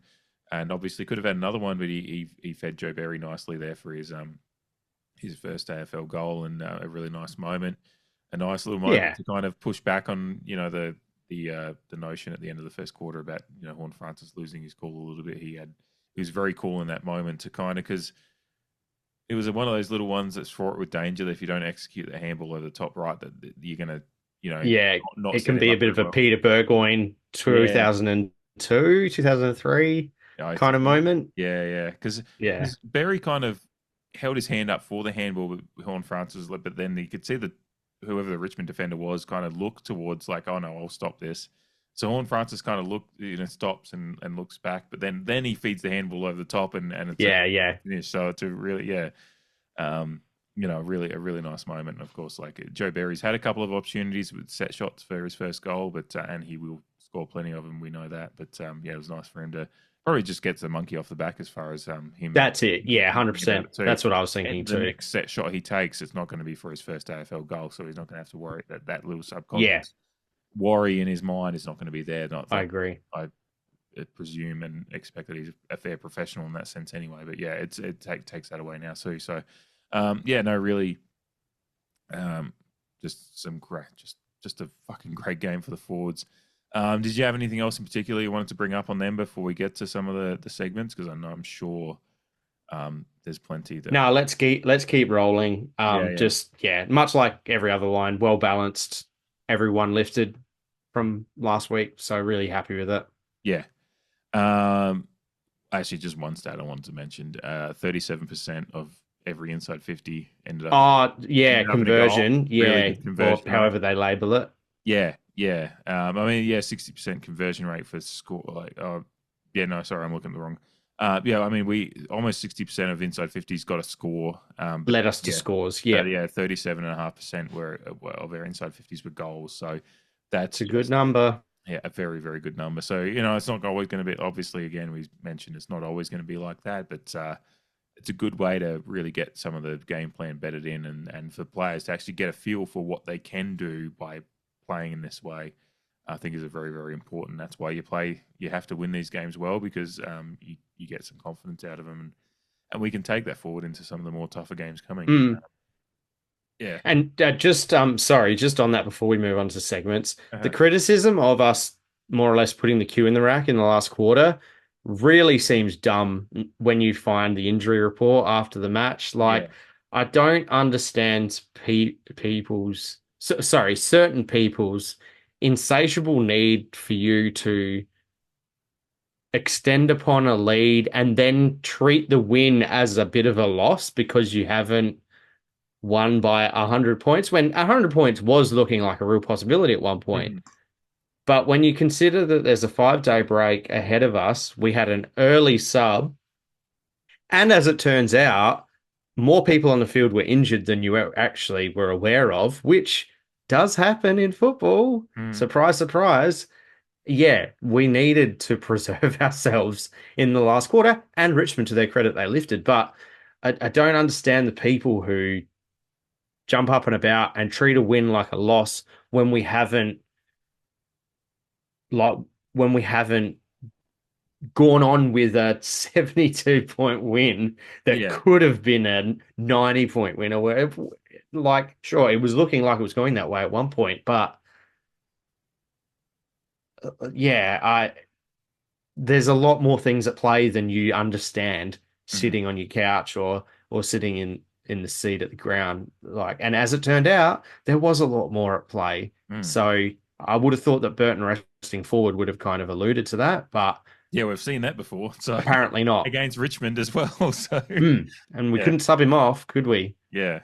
No, that was my thing when I was driving for the last quarter, and I was heading out to my next event on Saturday, and yeah, I was listening to it, and I was just like, oh, it'd be disappointing if it gets below 60. Like, that was my point. Like, but then even then, I wouldn't have been mad. I just would have been like, oh, it would have been nice to have that percent. But like, it wouldn't have been a grant. Like, some people get really, I think to your point, get really, really bent out of shape about just letting that. And whereas it actually ended up just being more or less they won the quarter by. Actually, I've got it here somewhere.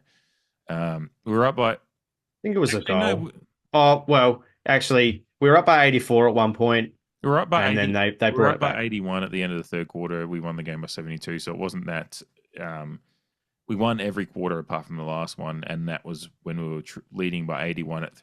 When you're leading by 81 at 3/4 time and you're dealing with a few injury issues, if you win by 72, that's not, like, to your point, that's fucking fine. That's actually more than okay. You've got a 12-goal win. You'll take them any day of the week in the Australian Football League, because it is very, very tough to win games.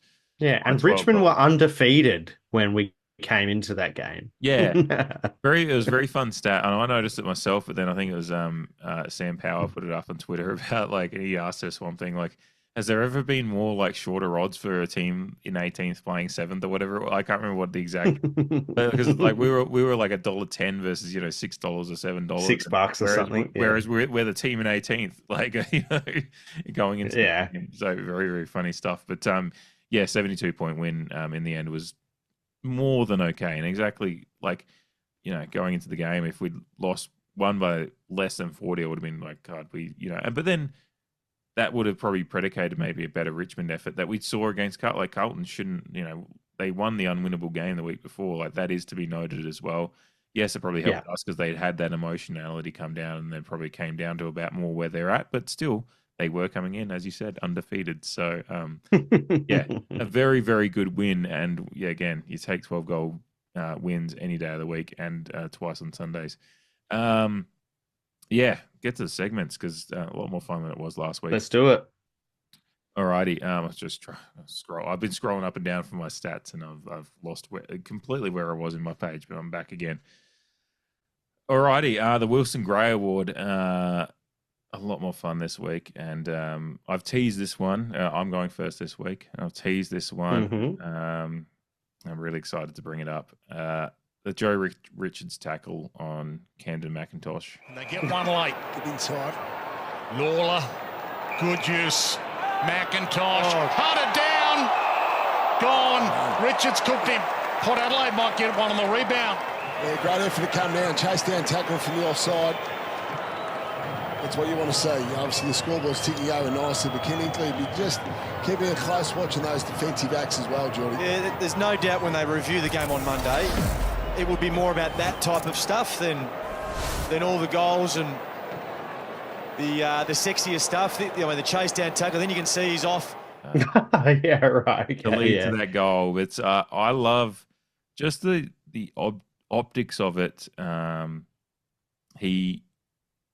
First of all, when you're watching it on the screen, on the TV, I don't know what it looked like in the ground, but when you're watching it on the TV, it's like Camden McIntosh is just moseying into space. He's lumbering along. He gets the kick, comes into him, and he looks like he's in acres of space, but then suddenly fucking Richards just closes that space like nobody's business and lays, doesn't it? It's a stand-up tackle too. Like, I think Camden McIntosh is just so shocked that someone's grabbed him, because he thought he had, like, at the center square, I think, at one point, and Richards just come out of nowhere and tackle him out of nowhere, and it's just like, and he's kind of just stood there and given up straight away. He's just like, where the fuck did this motherfucker come from? Before he knows what's going on, like, the whistle's gone, and what we just talked about before as well is, like, Richards doesn't, like, sit there and, like, take any high fives. He's immediately going the other way to get involved in the counter attack that we do very, very well. That gets Ollie Wines is involved in some ranging handballs. It gets to Christian Moraes, who could have, as you said, blazed away at the chance at his first AFL goal, but instead eyes down, picks out Willie Rioli, who finishes off with a goal just before halftime.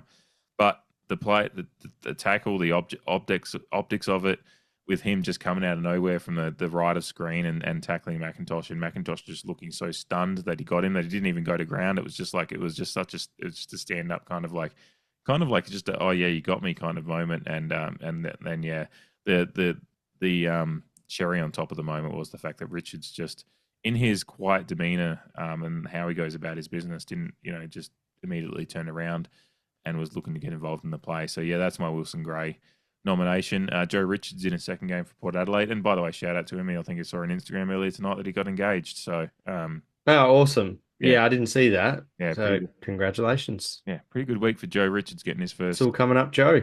Yeah, absolutely. I'm looking Yeah. forward to seeing what you've got because I had a fucking bunch that I could have gone with, but I just had to Well, yeah.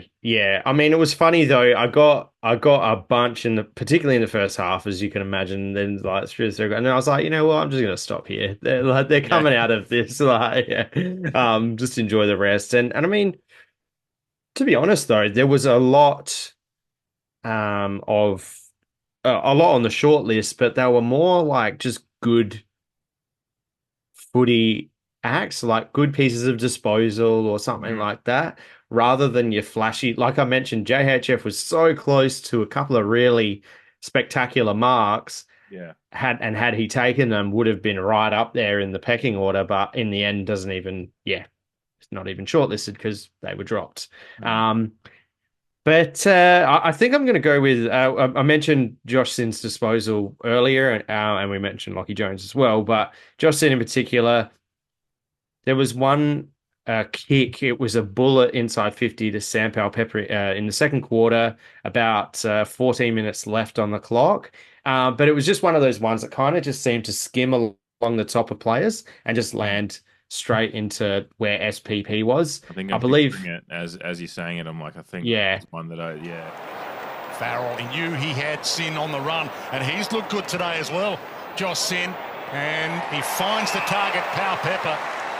It's been a tough road for Josh Sin. He's picked 12 in the 2021 draft. It's a tough draft to be really good in, given that the first four in that draft were Jason Horne-Francis, Sam Darcy, Finn Callahan, and Nick Dacos.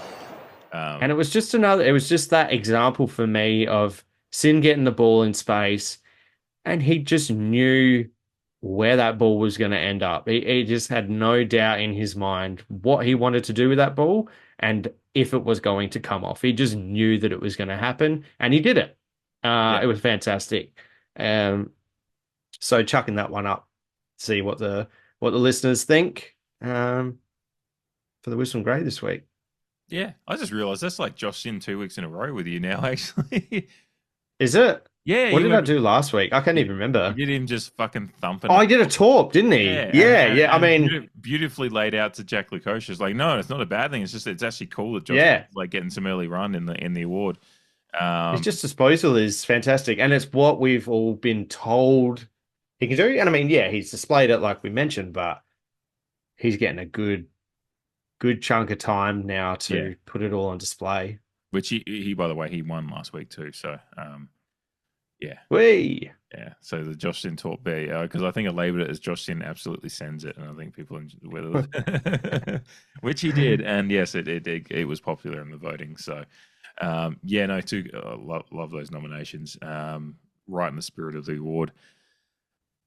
Goal of the week, Jamie, you get to go first, and again, unlike last week, there was no fucking shortage of all sorts of goals in this one too. Like everything, everything you could look for, this game had it, and that's it. Like I think there's one obvious standout, but for me, there's two obvious standouts. But then there's some ones around that. There's some really like fun goals to watch as a fan.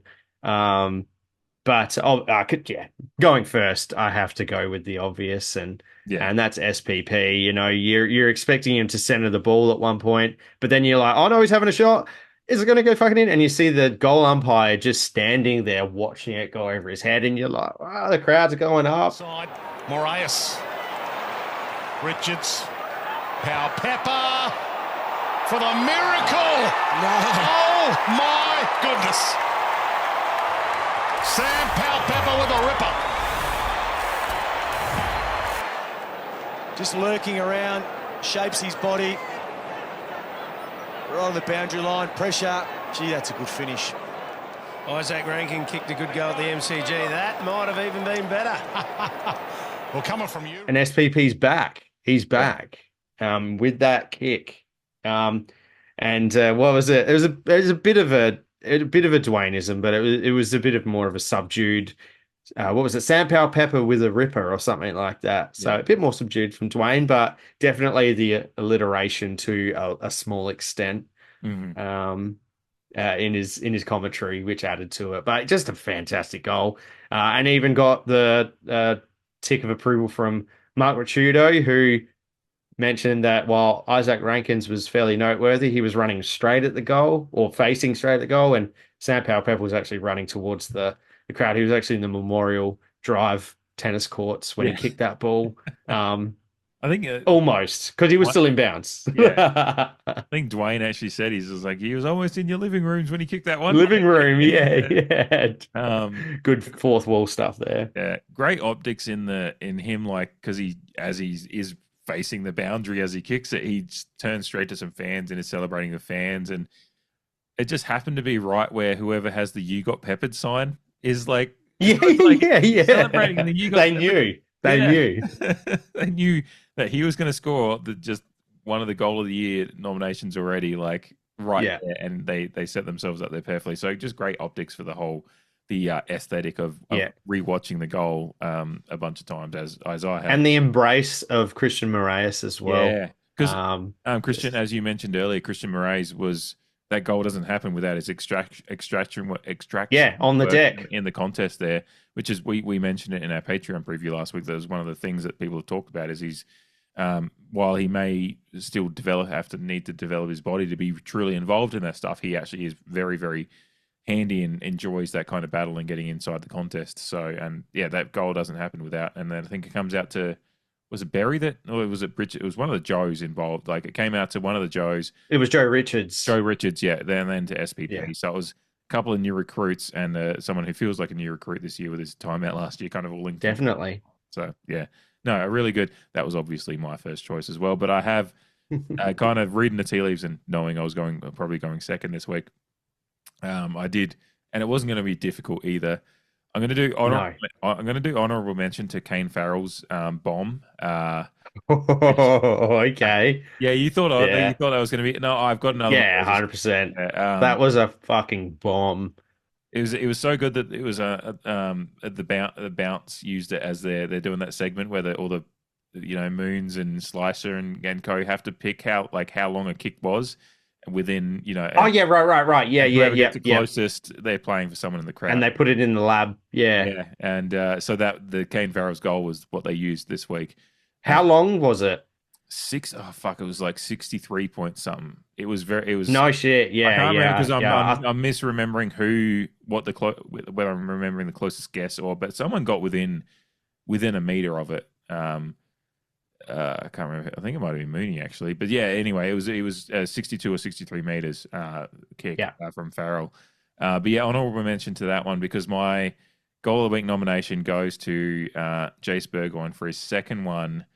Trainer did well until he didn't. Rioli hands it up to Burgoyne. Time to size it up. That is all class. From Jace Burgoyne. But the pressure, I suppose it's hard to put pressure on when there's a really bad turnover like that, but they need to lift. They just haven't been able to bring that same amount of pressure that they showed last week against Carlton. It just shows you can't relax. Green in the background. See there, Steely Green. Just didn't expect Burgoyne to go and get the handball receive. That's 3 goals they've got from handball receive. Second, yeah. It's just like there's something about snap. Yeah, because he has the space and he just eyes it up and just turns like just the movement of his body and like it was true Burgoyne, like because he had a few snapshots and whatever at goal last year, but he kind of I mentioned it and shout out to the Sash Essendon podcast because I mentioned it last night because they asked about Jace because they were saying all of us are just finding out about this kid and. I said, yeah, like last year, sometimes he was like a baby giraffe trying to kick for goal. Like he was still trying to figure out where he was rushing him, but then it's a good way to frame it. Yeah, because he looked in complete control of what he wanted to do. He looked at where the goal that you're nominating, wrapped his body around. Yeah, and it came from some good forward pressure on. I think it was Luke Trainer, one of the young Richmond players, kind of went to kick it out. He was under a little bit of pressure, just undercooked the kick, and it just falls right to Willie Rioli, who takes a mark. And then Willie just handballs it into Jace Burgoyne, who's just brought himself out into space. 45 out, pretty close to the boundary, like a few meters in from the boundary. And but he has the space. It's probably on the fringe of the pocket. Yeah. And what would be the corridor, I guess you could say, within the forward 50. Bit of a hard visualization there. But yeah. He shapes it so beautifully, just the way he raps. He just sets up and just shows just how much his confidence has grown. He just looked in complete control of that moment, and like he was never going to miss. And that's it. Like objectively, a very like not getting the chance to sit, because I know a lot of players these days, tall forwards who set up for the set shot from there. That's what they're going to do. But when you're doing that actually in open play, you don't get that time to kind of measure. You just have to know. And you tell he kind of got himself into that space knowing that's what he was going to do. Like if and he just knew. Yeah. He received that. Yeah. He just needed to kick it. Yeah. Just get it on the boot right and it's away. And it was. It was a beautiful thing to watch. His first goal was pretty good too, as well. Like he had two very, very it was, yeah, a good piece of team play as a whole. Yeah. Yeah, absolutely. And among many, many examples of it in this game. All right. Well, let's get into our votes because I know we got started a little bit later tonight, and as we're recording on Tuesday, the 25th of March, and I'm already looking at it getting closer to 11, and so we'll get a quick preview in after this as well. But I get to go first on votes this week, so I sent you a message yesterday and just said, like, I sent the fucking Oprah, like, you get a car, you get a car, you get a car meme, because Jeff, because it, like, that's how votes have never been more difficult than this week, because just there's so many that I wanted to get in. So I kind of went with like some unsung heroes a little bit. There's some standouts for me. I got Christian Moraes in the number one spot because I think there's the degree. I just had to. You did foreshadow that earlier. Yeah, that's a big call. I think he had 16 disposals at 94% efficiency with 65% time on ground. He actually he matches up with a lot of players that started the game knowing they were starting the game, and had a lot more time on ground. And he's right up in there in that mix of the likes of he's right there with HORNE-FRANCIS and a few others. We mentioned he looked really, really composed. He had the 5 score involvements. He had 6 marks, really in amongst it, and even more so, he had no clangers as well. Like he just had the most perfect composed debut and really impactful as well. We've just mentioned some of his extraction work, some of his involvement in, and like that extraction work for the SPP goal nomination was great. He was involved in that chain after the Joe Richards tackled on Camden McIntosh that ended up in the Willie goal. He had lots of moments that really showed what kind of like the glimpses of who was touted as a top 10, 20 draft pick a couple of years ago, and we stole it at number 38. So yeah, really, really happy with how he went. And I was just like, with the fact it was a debut game, I was like, with that kind of stat line, I had to get him in the votes. There's a few that maybe, honorable mentions to the likes of Ollie and Co, but who I didn't get in, even though I don't know him because I think he was really good. But again, it was a tough week. I've got Willem at number 2. Obviously the 22 disposals, but 12 tackles. Again, he went at 86% with half of his disposals contested possessions. He had the 7 score involvements. He led the team with 30 pressure acts as well, which is a rare moment that we're not talking about Connor Rosie leading the pressure acts, though he was up there. But yeah. If it's not Rosie, it's generally Willem anyway. Especially with it's fair enough. When he's had 12 fucking tackles, he's very going to be up there. It's amazing. So yeah, really, really glad to get Willem in the votes because we are very, very. I mean, I don't think anyone's not pro Willem. Shout out to Jonathan Brown. Didn't miss a chance to talk about Willem at any moment either. So you had the Dwayneisms, and then you also had the Jono Brown Willem glazing as well, which is always guaranteed in a Port game where Jonathan Brown is commentating. The Koroit Flyer, which I don't even know if he had that nickname at all. And if anyone can correct me, I'm pretty sure Jono Brown has just picked that out of his ass and it just sounds good. Yeah, he's just... Willem Drew is from Koroit. I know that much. But I don't know if that was his nickname, but he's just rolling with it, which I love it. I love the whole thing. I think he's just he's a midfielder from Koroit, so I'm going to call him. Louis out our way, to Jordan Lewis. A great game for Willem, and very again it's one of those games I wish I could have given him more. I've actually got Kane Farrell up at number 3. I think this was the first game that he kind of showed that he can do the he who should not be named stuff, like 80% disposal efficiency off of 31 disposals, which is a decent, like, for kind of what we used to see at Dan Houston. Almost 400 gained. Obviously a beautiful goal that we just mentioned as well. Still very, very unlucky to not get nominated for the goal of the week with that one. And 7 score involvements. I just think he's got a lot of pressure on him. Maybe it's more external than internal. I think he's very comfortable, and most fans are very comfortable that he was the one that people immediately looked at when Dan Houston left. Yeah. And I think he did exactly what we want his role to be in this game, both his ball use out coming out of the out of the back line, as well as getting up forward and taking the opportunity for a very, very beautiful goal, and got plenty of the ball, but used it very well as well, which is what you want out of a player like him, which he was up there and at disposal. I think he was right up there with Dan within a percentage point of disposal efficiency for the season last year. So he is a good ball user, but with the spotlight on him a bit more, he had a very good game. My four votes goes to Jace Burgoyne. Incredible game from Jace. As I said, I was on the Essendon, the Sash podcast last night, and they were asking about Jace because they were like, "Geez, tell us more about this kid that's lighting it up for you." And tearing it up. Yeah. 32 disposals, 8 marks, 11 score involvements, 370 odd gained. 2 very, very beautiful goals. He had the 7 intercept possessions as well, which is obviously second to Lockie Jones. So he kind of like he played that wing role to perfection, like getting involved up forward. He is really just like, who knows? Like, he could put his name up for All-Australian contention. Again, it's a very, very early call, but like he is making that wing role his own. And you put him into any other side as a wingman, and they would be laughing.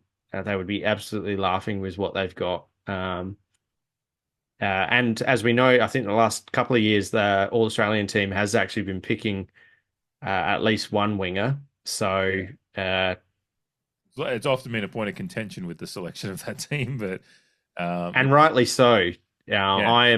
I'm the type of person that believes that you should pick it as if you're picking a side on the day, but I also believe that you should. They more or less do now because they've extended the 40 to a 44 squad. Yeah. But I always thought that you should just do a first team and a second team, much like in American sports. Even in NBA, they have third team, don't they? It's not really posted, or it's not really promoted, but they do pick but it. If you look at players, their record books, because as a there's less people on the Trailblazers as a Trailblazers fan, I'm used to our players often getting underlooked. Damian Lillard had to be a fucking generational star to actually get some attention up there. No, but you're right. Yeah, Jace Burgoyne, that's his trajectory now. He's leaps and bounds, because I mentioned it when I was talking to the Sash boy, Jesse from the Sash last night too. This is a guy that at the start of last season still wasn't guaranteed best. No.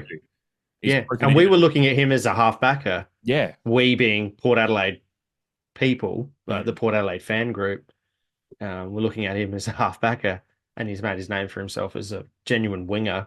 Yeah. Who's now suddenly looks as confident as almost any player on our side in front of goals, which is kind of, again, you and I have talked about this a lot. There's nothing can substitute for just the confidence that you're a part of the team and that you have a defined role. That's very, very important, and you can see that Jace is just flourishing with that. So long may it continue. My 5 votes.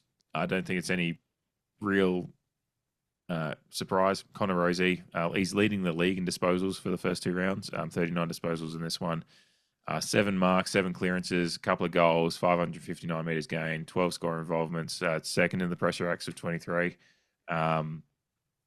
Again, just captain's game. He's doing a lot. He's doing a lot of work. I still can't believe there was a Crows fan I saw on Twitter just questioning his captaincy. I think we talked about it last week, but just when you actually this is why it's just so funny when people who want to be footy fans on Twitter and just talk about everything and sound like they have an opinion about everything, just sometimes say dumb shit. It's why you won't. Yeah, just it's why you won't put see the fucking phone down. Yeah, it's why you won't see our account actually do much apart from Port stuff. I'll occasionally do something facetious, but that's usually like it's just like the. I think the only thing I've done that's not Port related this week was like when the AFL's.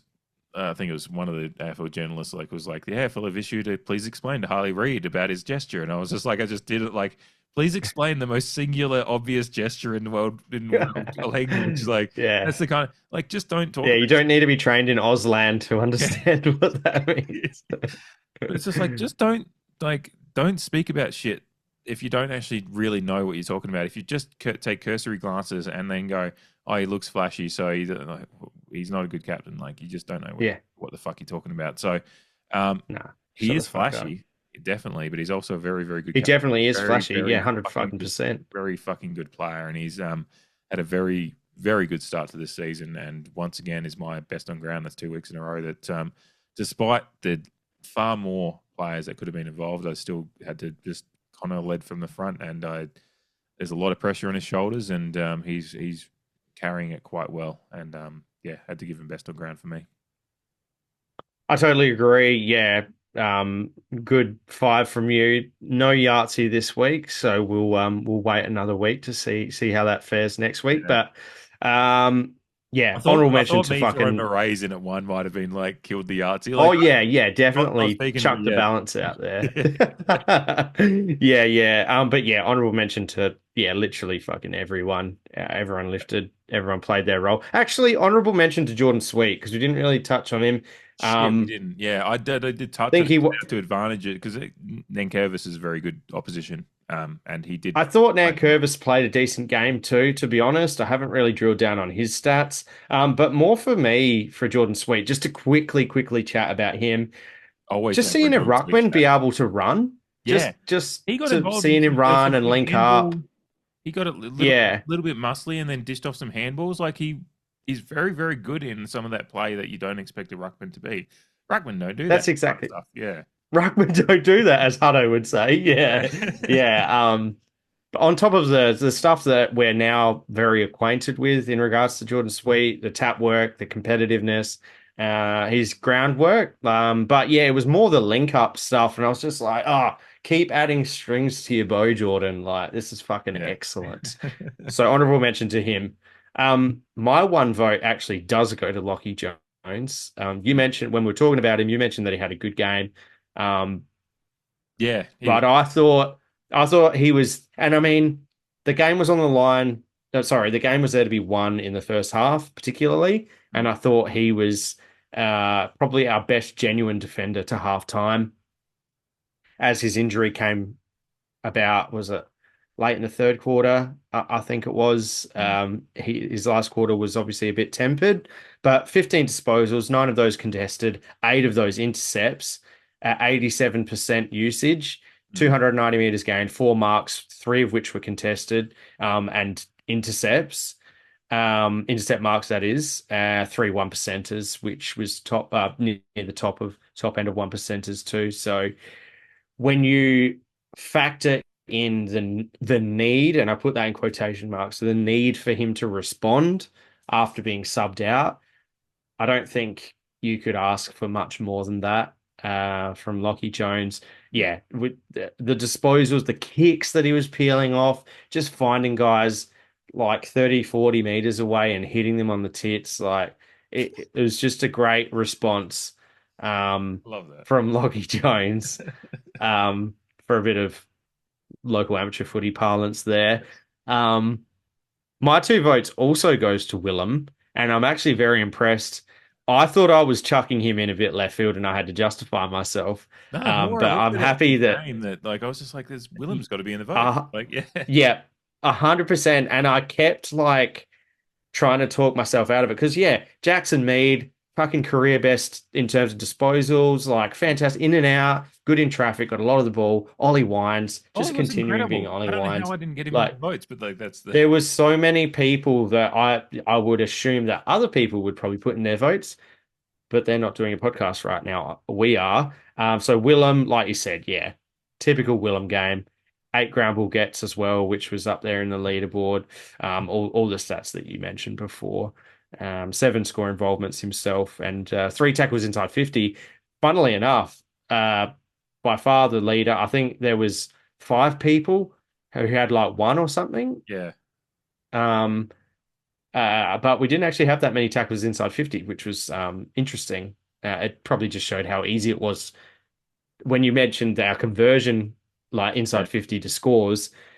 Yeah, you're not, and we were accurate as well. So there's a moment, and I think it was at the start of the second quarter, and I can't even remember the situation exactly. I just remember like Willem just tackled someone kind of just like gently, just like got him like it kind of like I can't remember who it was from Richmond, but he kind of like tackled him like when the Richmond player had his head down, like Drew kind of just like cuddly tackled him. Just was that because he had his head over the ball? Yeah, but Drew so perfectly, and like the commentators, I loved that though. Knows how to tackle because he didn't give up a free kick. Exactly, and the commentators even made mention of it. It was like Willem Drury knows how to tackle. Like, that's what I was thinking too in the moment. We've talked about this before. Yeah. Like, players that know how to tackle, because I've talked about Jace Burgoyne a lot last year with how he has good technique, with how if he's going into someone that's running forward, he knows how to like not do it at pushing the back.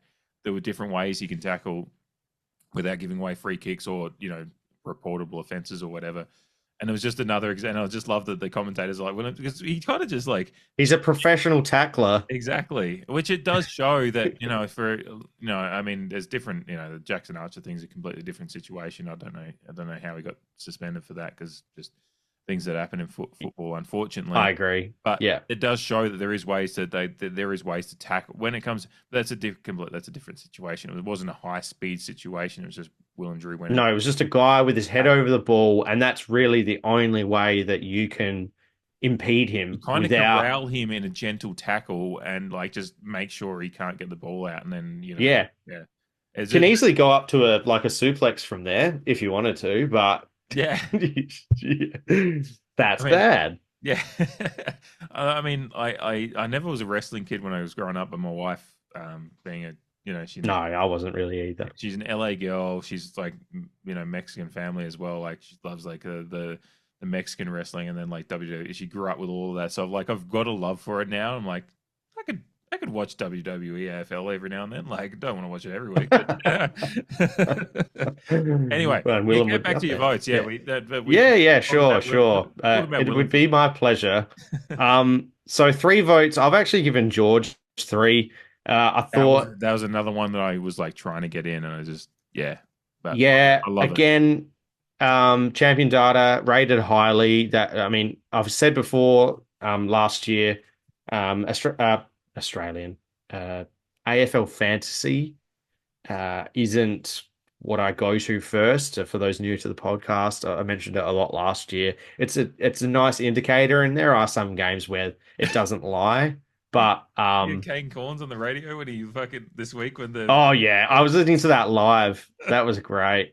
But he is right. Like you can't. Your fantasy stats are very good for fantasy, but you can't take it completely. Yeah, they're not the be all and end all from just a pure football sense. So George for me, but in saying that, and I'm talking about champion data rated, like it's a good indicator of some of the more unsung heroes, but still just not sure how it's all worked out.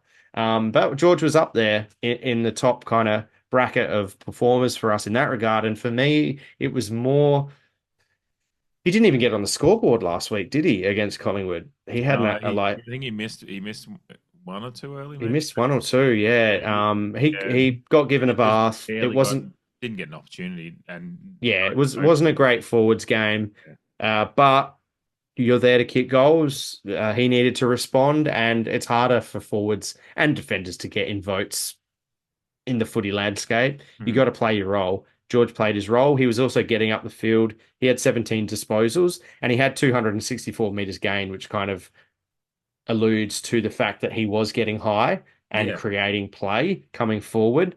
8 marks. On top of the 4 goals too, there was 5 other score involvements to take his total to 11. So yeah, I thought he deserved votes. He was our leader in that regard. Like I mentioned, Sam Pepper almost, was fighting for that due to his goal involvements. But I had SPP in my one spot before I fucking went with Murray. yeah, I yeah, will but say that. Then I feel bad about it, but also like had to give the debutant votes for a game like that. So yeah, George's spearhead, and he responded quite handsomely as our spearhead. Next two, same as you, Burgoyne and Rosie, 4 and 5. One thing I did want to say about Rosie was that yes, he's flashy, he's silky, he can bend the back and break, shake a tackle off, which I love. But also wanted to highlight one thing we already have highlighted is that fracas in the first quarter, him sticking up for his mates, but they weren't noted, but there were periods throughout the game where the camera would pan across the ground and you could actually see Rosie directing players or telling them what he wanted them to do. But in certain occasions, it was very stern and very forward, very direct feedback. And I can only assume that he's either drilling in a play or what he wants someone to do or where he wants someone to position, or someone's buggered up and he's giving them a hard word. So I've seen some criticism or some comparison to how Zach Butters is more of an outwardly kind of direct feedback type of operator on field, and that's why he should have been captain and Rosie. no, I guess what I'm trying to say is no, Rosie, yeah, Rosie displays some of those characteristics. And again, it's only 2 hours of football that we're judging all of these things on. We don't actually see how he operates behind closed doors. Yeah, no, and yeah, there was a few moments I did notice. He's just like you do if you actually watch the game, and again, a TV can only show you so much, but there's enough evidence of what Rosie is as a leader, both watching whether it be in person at the Oval or on TV, and there's he's a very good, unique example of a good leader because he is a flashy player, but he has all those intangibles that if you actually do watch his game, actually see that he's a hell of a tough competitor for a bloke that's still relatively slender of body, but he's very juiced as a player as well. Like he's just everything's. He's got a fantastic core, and his thighs are a decent size too. I'm looking at him in your background right now. I'm like, yeah, no, they're oh, that's right, yeah, they're quality. Like I can see, like he's got the leaning up against that coffee bar, and his legs are his biggest asset. I fear the day, and I hope it never comes, that serious injury because, the agility, the sidestepping, all of that shit. These legs they should be insured on their own. Yeah. No, those are high quality assets at the club that should be insured above all this. Here we are talking about a grown man's assets. Yeah. I'll do a whole 2 hours on that. It's a nice change of pace from a chauvinistic yesteryear, from decades gone by, where assets would have been spoken about in a completely different regard. Yeah. But the less said about that, the better, to be honest. Absolutely. Yeah, no, there's enough of that going around these days. All right. Nothing else. I think we should get into our preview. I look forward quickly for a game that's fucking coming up quickly in a couple of less than 48 hours now. Playing Essendon at Marvel on Thursday Night Footy. Alrighty, it's Essendon, 7 p.m. on Thursday night, our time, 7 p.m. Alberton Standard Time, so 7:30 over in Melbourne. But Thursday night at Marvel. It's a reasonable weather over in Melbourne. Jamie? First thing, I just don't have a great knowledge of what they do with the roof at Marvel these days. Do they just close it automatically for a lot of? Yes. Yeah. I think it's been like that for a few years. Due to the fact that there was a lot of backlash. The ground faces the wrong way, so the sun sets in the sun's in your eyes. Mm-hmm. But also there was the ridiculous parts of the year where it would rain, and then they would close the roof, but you were still playing on a wet deck. So if there's any forecast of rain about, they close it prior. Yeah. And they keep it closed for matches. It'll be interesting because I looked at the weather forecast and I think the forecast for Thursday is actually pretty okay. So, again, that was my thing. I was like, just over the last few years, I feel like it's just been closed more often than not. So, and the telecast, I think when the roof is open and it's sunny, the image has to adjust constantly for the contrasting of shadow and light. I guess, especially at that time of night, being early in the season, it's probably going to still be a bit of. Oh, this is a night game, of course, but so that wouldn't apply here. But 7:30, you can still maybe get a little bit of sunset glare. I don't know how it works, but anyway, I'm assuming weather isn't going to be an issue because if it is going to be an issue, then they're going to close the roof. So that's the main point there. So Marvel, Albert and East, as it's been for us in a little bit of a way over the last 5-10 years, a ground we can play well and do play well against Essendon, a side who I felt bad doing it. Like, it was going on an opposition podcast is interesting, and again, shout out to the Sash and appreciate them having us on, talking about how they look like traffic cones against Adelaide for large parts of the game.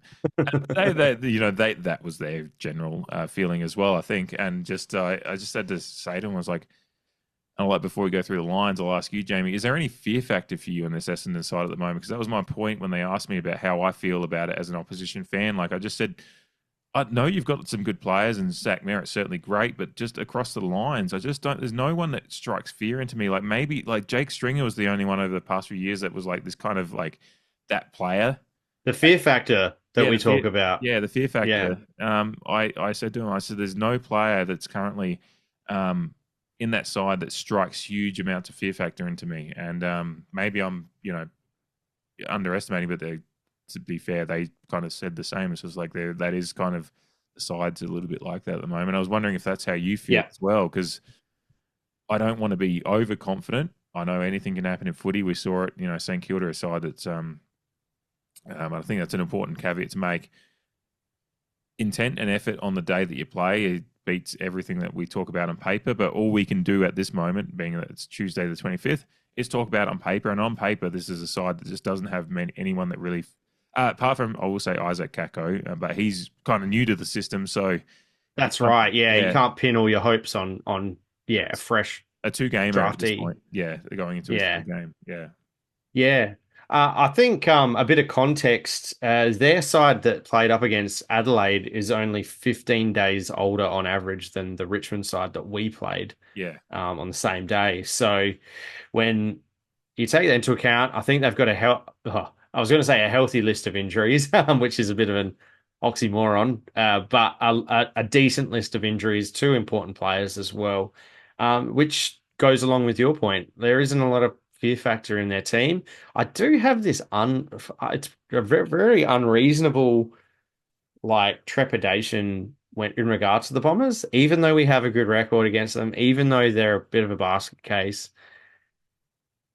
All of that considered, but the closer it gets to the game, the more confident I actually am. And this is a game that I expected to win pre-season, and it's a game that I expect to win now. My thoughts in regards to Essendon as a club, as a football team, not that flash, I'm afraid. Brad Scott was on AFL 360 last night, and in a subdued way, he basically said that they're going through a rebuild, and he kind of also said that it wasn't his. Well, he did kind of. Is the board's idea or management's idea to kind of do it, but he was more saying like, if we're going to do it, we need to do it right, and kind of just dancing around the word rebuild. Yeah. So they are a fairly young side. They've got inexperience across the board, and I think just objectively, subjectively, I think we're a better side, and we should account for them. You mentioned Zach Merritt. Jai Caldwell started the season fairly well in his own right. They've got Nick Martin on a wing, but I don't think that's going to shift the needle that far. I really hope we continue the woes of Ben Mackay, because I'd hate to be the team that gets him back into the form. That's kind of the trepidation, but yeah, we got Darcy Moore back into form, so yeah. Yeah. You're welcome, Darcy. But then Sean Darcy ended up kind of knocking him back a couple of pegs, even though Collingwood won last Friday. But so, yeah, Dylan Shield copped a lot of criticism on first crack. And just on first crack, for a show that Did we feature? generally analyzes every game of the weekend, and considering there was only 8 games on the weekend, I thought that I'd accidentally skipped over. I'd watched the whole 45-minute episode or whatever it was, Yeah. and thought I'd accidentally skipped over the Port Richmond analysis. I went back and forward like twice, 3 times, and nope, they just didn't talk about it. Like, and so we went from being on everyone's lips to, We What were was it? two sides in opposite ends of the spectrum that were the most talked about sides of the first fucking week. That's what I was going to say. Yeah, we were on everyone's lips after the round 1. And in terms of a professional analysis, nowhere to be seen, because then even on Monday Fireball, they put on YouTube, Kane and Kingy analyze every team that played on the weekend and still didn't talk about Richmond and Port Adelaide. So I was like, oh, for fuck's sake. Like, I understand it's Richmond, but, I want to hear about how we had our game plan on display for, given the opposition and what, but nothing. I want to see King go, oh, look, this is what I love. Like, you see how, like, fucking Darcy Byrne-Jones is, like, doing these, like, This is how they're shaping up. Do the little Some of that triangle thing, chat. like the little lines that move between the players and show us how they're moving, like what we talked about. But I want to see Fox Sports and their fucking millions of dollars put it on TV for me. Exactly. When you're a show that typically analyzes every game. Anyway, that's just my bit on. No, I had the same thing. I'd watch the F1 on Sunday night, and I was like fucking roostering about Piastri. I was like, let's settle in for first crack now, and like watch just the cherry on top of the night. And I just felt like I had blue balls at the end of the night again. That's a second. Yeah, I was like, what a waste of my time. Like, I was kind of skipping. I was watching like other games analysis, but I was kind of skipping along because I was watching it after the fact on KO. So I watched the whole thing to just fucking. So I just felt like I'd been edged the whole time and just fucking like 100%. Yeah, so I'm sorry about that. Anyway, but back to Essendon. Yeah, look, Dylan Shield was what I was. On first crack. Yeah, I think it was Kingy actually gave him a bit of a bath, like. So he kind of basically said, like, what the fuck does this guy do anymore? Because he's 32. He's not giving you the effort you need. He's lost a midfield spot. He doesn't have. He's not accountable. Like, so what? Yeah. And like Andrew McGrath should be a better player. Archie Perkins has regressed. Mason Redman. How the fuck did Andrew McGrath win the right? Like, it's just one of those weird ones. Was that the SPP year? SPP. There's a few players that year. I'm trying to think who else. Yeah, it was the SPP year though. Yeah. And SPP finished. But Mason Redman. Yeah.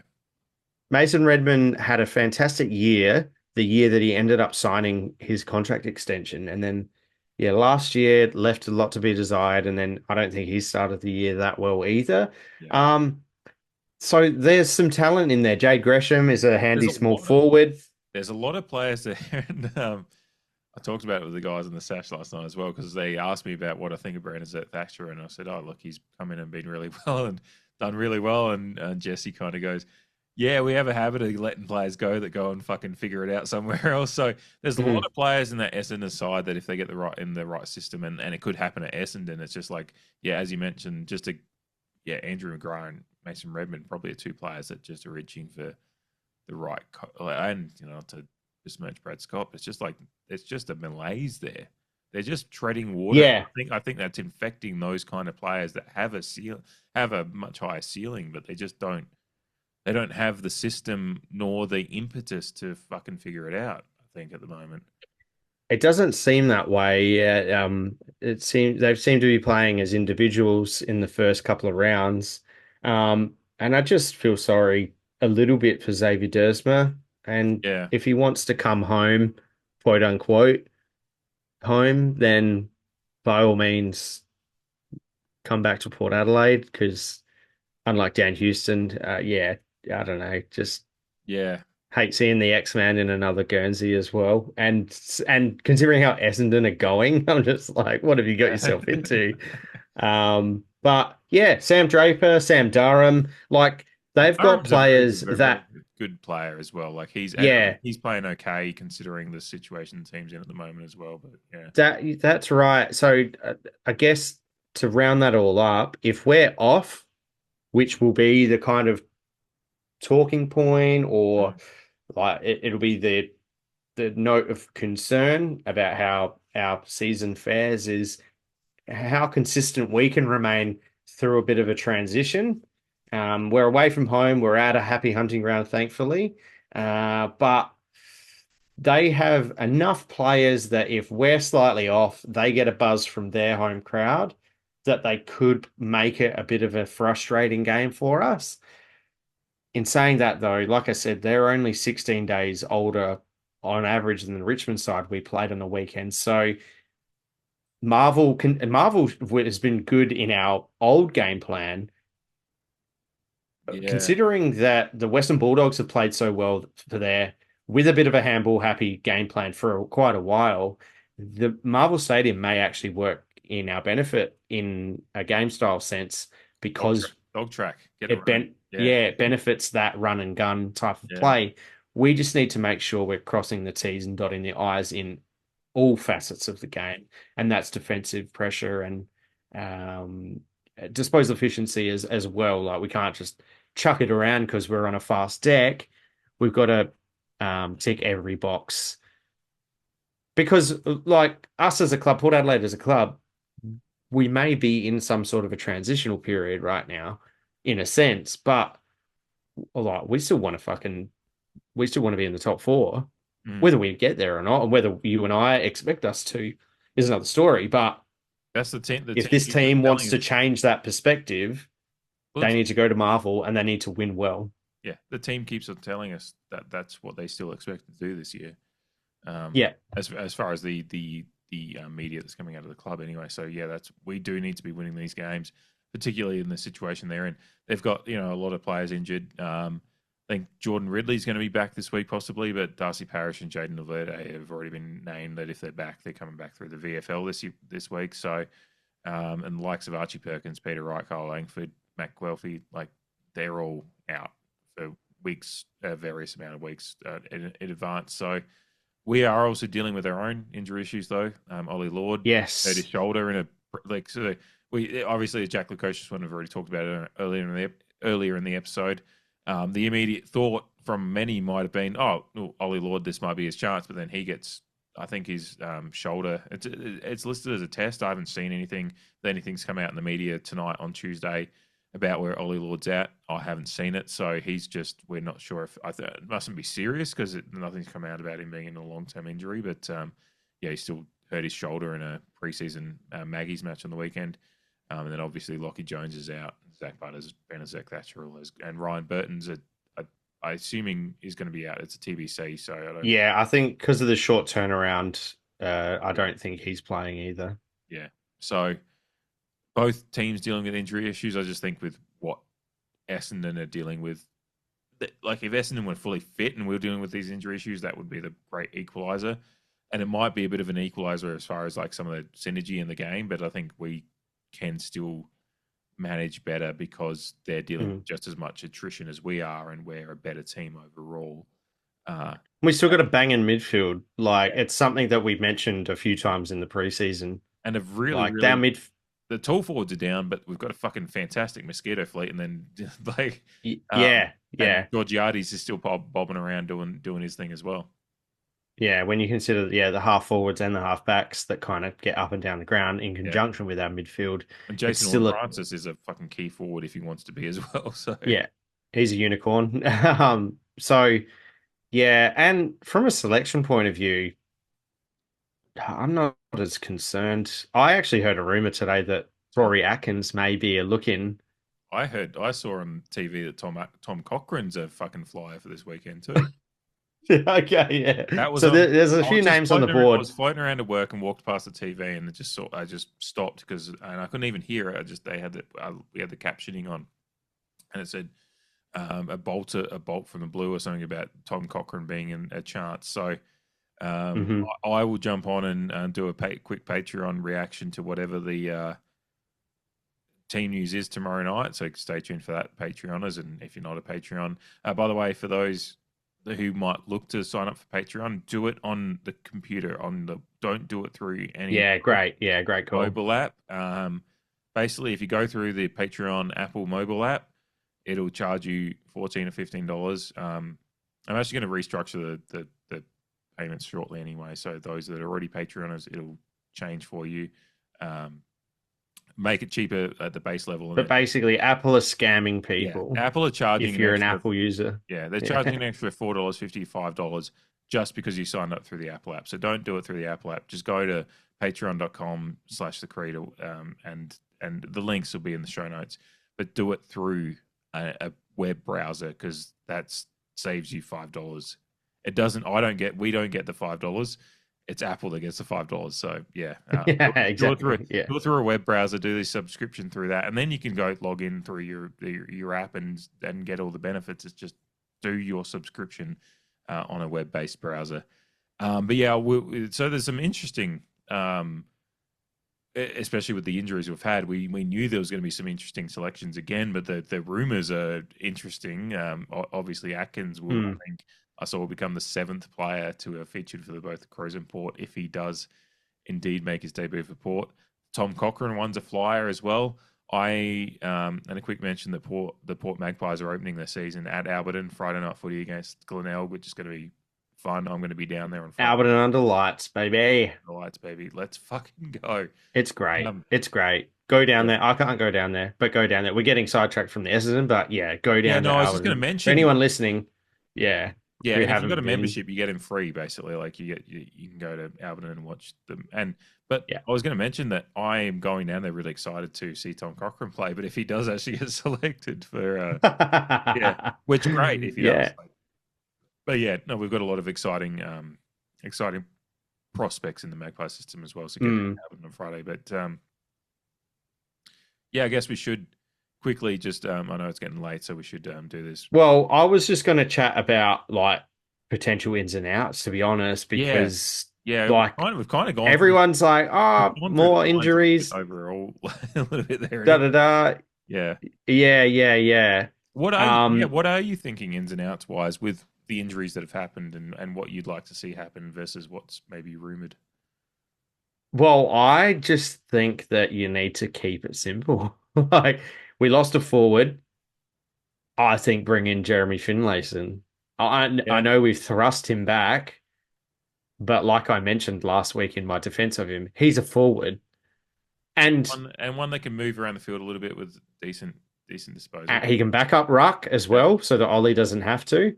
But as well as that is, I think a lot of his negative body language as a forward for Port Adelaide that's provided a negative criticism, that poor body language has come off the back of him wanting the team to play or at least enter the ball inside 50 like we are trying to do now. So if we play a game like we did on Saturday with him in the side, I think him as a forward can benefit from a better strategy entering 50 with a bit more precision and hitting up leads, trying to hit people on the chest, rather than dumping it in, which is frustrating that was kind of the be all and end all for us in hindsight. Like I was saying, I think a lot of his poor body language, I think you'll find it is him telling midfielders and halfbackers to fucking put it to his or other forwards' advantage rather than kicking it over his head or on top of his head. So I just think it's a fairly obvious swap for Jack Lukosius. Yeah.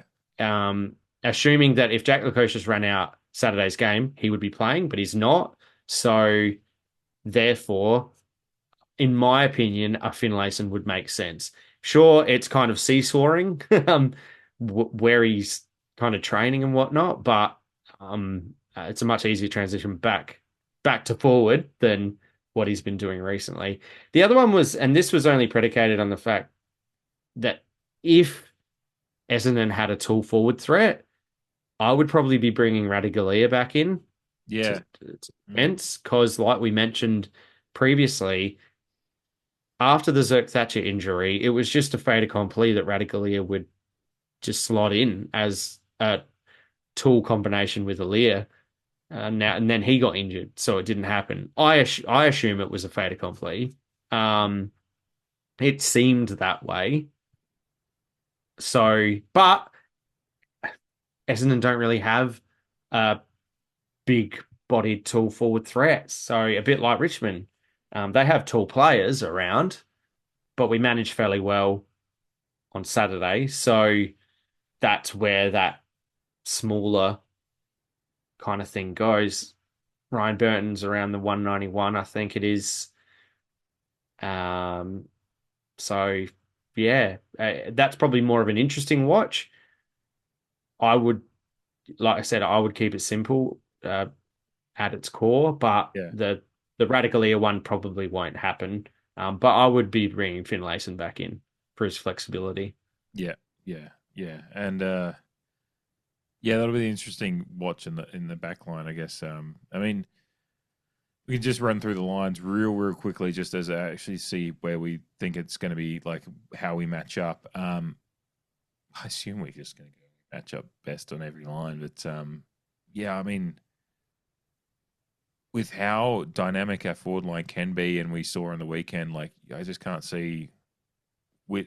And this, I guess, we can talk about both lines in unison here. If our midfield gets on top as expected, that will compound the issue for the Essendon back line as far as, forward 50 entries and whatnot. I just can't imagine, Ben McKay. As much as we talked about, joked about Darcy Moore getting played back and forth, and Darcy Moore was a premiership captain for Collingwood, and Collingwood are a team in a completely different situation than Essendon are. So I can't imagine Ben McKay just turning into fucking Alex Rance or anything like that in this game. Or so yeah. And it's just like it's such dysfunction around the team, and they're clearly, as you said, there's kind of that subconscious notion of when you as a team are like, yeah, we're in a rebuild. It does just affect you, and I think our forward line will feast a little bit. I don't think it'll be easy, but I think it'll just be. It won't be. We're not going to win by 72. But I think we can win by 30 or 40 in a reasonably comfortable away affair on a Thursday night with a short turnaround. I think it'll just be one of those ones that we can exert some dominance. Maybe not. It won't be as, like I said, it won't be as easy. I don't think it'll be as clean, but I think we'll just get the job done. And I think that'll, like I said, with the lines, I think that'll be a lot to do with what we do in the midfield, which I think will dominate and will feed the forwards who will be working on a back line that just doesn't have the horses to go with our forwards like Pau Pepper, Willie Rioli. Like Pau Pepper, now we know he's back and fit and really looking hungry.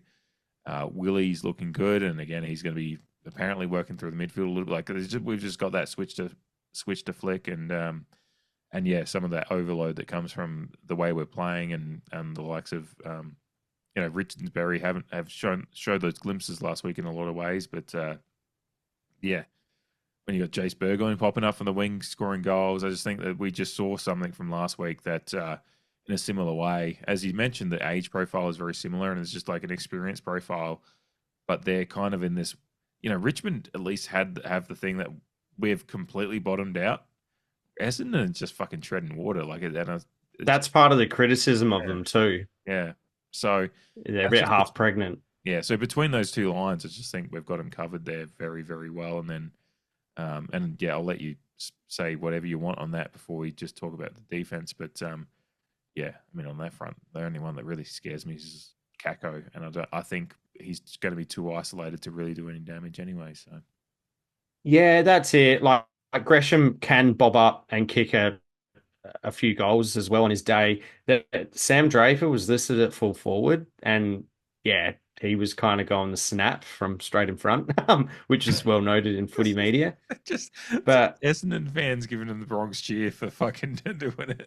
Yeah, And But when he you scored him, to consider, be fair, but like it's just like he did, yeah, and that's the balance, yeah. to it all But is, it well, I just kicked him, shows so where their fan base and team are at. Like they're like, oh, for fuck's sake, like what are we doing? I know he kicked them. It does still just kind of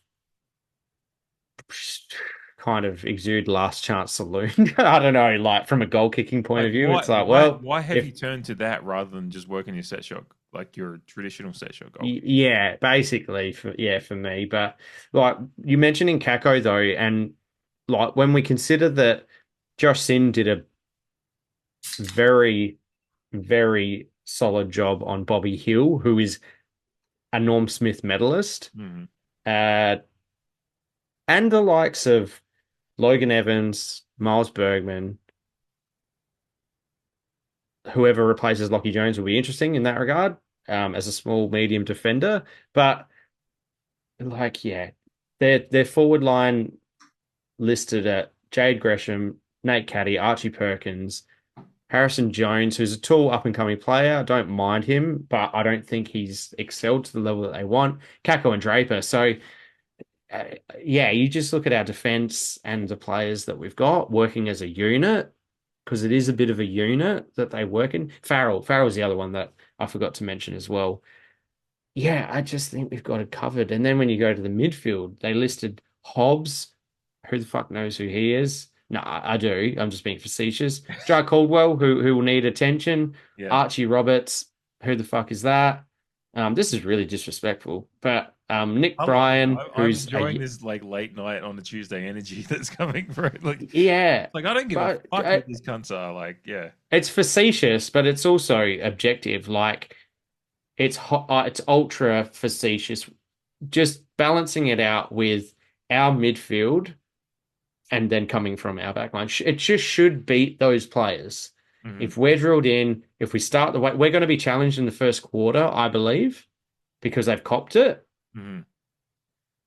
But if we're the team that we think we are and that they want to be, Port Adelaide Football Club, we just beat them on every line. If we come with the same intensity that we did on Saturday afternoon against Richmond, we'll just win. Like this is a game that we expect to win, and quite frankly, we should. The only way we don't, and we'll, Port Adelaide, if in the first 10 to 15 minutes, we'll know. Yeah. It's going to be very much a game that we have to, if we're to lose, it'll be we beat ourselves as much as Essendon beat us. That's just Yes, what yeah. the list profile of both teams are at. Even with our injuries, we're still just a more talented list, and what we saw on the field on the weekend kind of speaks to that. Yeah. And Yeah. they're and just where they're at as a team, just the vibes, just a team that are of the business that they're going to be looking for result. They're going to, they'll, as you said, they might start strong because they've been, a little bit, scorned by the media or whatever it may be. But, good football will clearly tell over that. And I think that's what Port have to just bring is just bring the good football, bring the effort, and just show that and I think we've got a lot of players that, though they enjoyed last week, they'll be wanting to, there's a lot of very, very talented players on our list that want to keep. They've got, they're still in the burgeoning areas of their career and they want to keep that going. Yeah. Jace Burgoyne wants to have another game like that. Christian Moraes, if we expect him to play again, he wants to go, Jackson Mead. My first away game, Jackson Mead. Yeah. So many players good point. that have had that, like, they've got that taste now and their blood's in the water and they want to keep feeding and keep hunting. So, well, that's it. I was actually very impressed with Jackson Mead's game on Saturday, and I think it was mostly his kind of work in traffic, which again will be a benefit on a Marvel deck. Yeah, under the roof with the game style that we want to play. And he's cracked the 30 piece, like you mentioned. Yeah. I can only imagine that he would desperately want to back that up. And from my opinion, I have confidence that he may not get a 30 again, but he played every game last year. He was one of our most mentioned spotlights last year, and he started this year pretty well, especially in his last game. So I've got to I'll watch with a keen eye in regards to Mead's game on Thursday evening because I think he'll back it up really well. Yeah, and this game coming after as an away test after that game is actually a pretty good opportunity for us if we look at it the right way. Can't overlook Essendon, but we can look at it and go, there's ways to go. We're better than this team and still perform that way. Like, you know, it's always the thing is like if you expect it, you're better than them. Sometimes you won't perform that way, but there's always that story of, and I hate doing it because it's like a Manchester United story, but it's a very folklorish story in Premier League history of like, I think Manchester United struggling against Tottenham years and years and years ago. Like this might be 20 years ago, and like Sir Alex Ferguson's halftime speech, like talk to the team, just walking in. I think whether it's halftime or whenever it was, I don't remember the exact details, but the quote is he just walked. All he said was just, "Lads, it's Tottenham." And it's the most disrespectful way, but it apparently just reset they just went, no, we are better than these guys. We should be, our performance should show that. And that's what we need to do is like, do like a lads, it's Essendon thing. And it's not to be, again, it's not disrespectful to Essendon as a club and everything, but it's just like, just knowing where it's just the way it is. Where they're at right now versus where we're at. As you said, they're starting to talk rebuild stuff. Like they're not saying it, but they're kind of saying it. We're not saying that. We're trying to be competitive still. So where the two clubs are at, like we just need to be like, lads, this is Essendon of 2025 and of the last few years. They're none of our business. Let's beat these cunts and you know, in that process you'll advance your own careers further because there's another opportunity to build on what you're doing very, very well last week. So. And if recent form is anything to go by, Connor Rosie is in for a nice game because he likes playing against Essendon. I think his best game of last year was that gather round one, I reckon. So yeah, no, yes, and he's fucking in rip roaring form to start the season. So yeah, no. What's your you know, ballpark scoreline prediction to close off? 5 goals. We need to win by 5 goals. Yeah. Yeah, I don't want it to be a grind. Obviously, if it does turn into a grind, I still hope we win, show a bit of mettle in that regard. But objectively, like if we're beating Richmond by 72 points at home, with a similar age profile, 5 goals. Yeah. Move on, take the win, and yeah, put it in the bank. Get ready to spill some milk. Because I don't want to hear another week about the fucking Crows again. So less said about that, the better. Sorry to drop that word in at the end for everyone, but yeah. No. Keep us winning, and that'll keep us happy. I've said cunts like 4 or 5 times on this podcast, but that's the one that gets me putting the explicit filter on the podcast. I said when I was all right. When I was chatting to the Sash boys last night, I said that 34 points was just the number that came to mind. So yeah, very close to yours. I just think somewhere between 30 and 40 is where we've got to be, where I'm going to be comfortable with how we've performed if we win by that margin. Obviously, if we come out with another 72 point win, dope. But I think it'll be a bit more of a grind than that. But overall, it'll be more we look into how we overall perform, how the game plan goes. If we're in control and it's just a bit of a grind because there's little, just those talent, it's a bit tight at both ends. If we're overall in control of the game, that'll be very, very pleasing to me, and that's kind of what I expect to happen as well. So, yeah. Do you have anything else, or do you want to close off and get to bed because it's late? Yeah, I wouldn't mind laying the head down, but it's been great to chat to you. It's been great to record another episode for everyone listening or watching, whatever your proclivities may be. But before we do go, wherever you're consuming us, like, follow, subscribe, 5-star rating. You can comment on Spotify now, I'm pretty sure. So that's cool. If you want to do that, make sure it's positive. If it's not, just move on. Go to something else. Your own person. _the Creed on Twitter. _the Creed on Instagram.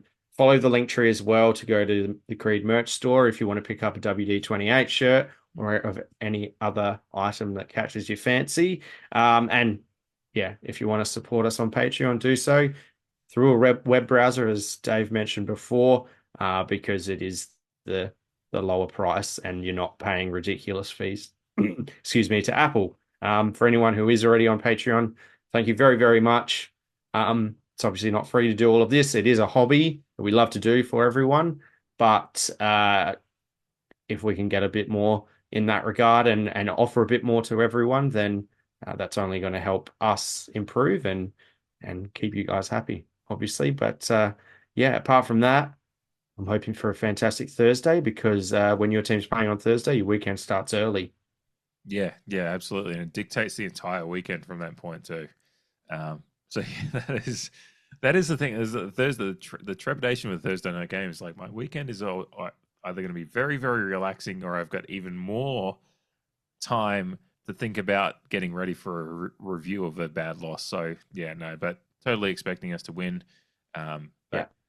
Win or loss, as always, your boys Dave and Jamie from the Creed will be here to talk about it next week, regardless. But very, very much excited for it, and reasonably confident we can get the job done. Get the chocolates, and speaking of which, starting to eat a lot of chocolate Easter season. Like, do you like the little Cadbury, the little tiny ones? Into them. About to have a couple of them before. I like chocolate. Yeah. That's about sums it all up, basically. Cadbury's Little Eggs have a different chocolate in them than any other Cadbury chocolate a year round. That is my thing. Anyway, we're going to get the chocolates on Thursday night. It's going to be done. Going to be coming back here talking about a 2-on-1 port team this time next week, manifesting it. Thank you as always. Love having you here along for the journey with us. Nothing more to say. Up the fucking cockle divers. Thanks, guys. Yeah.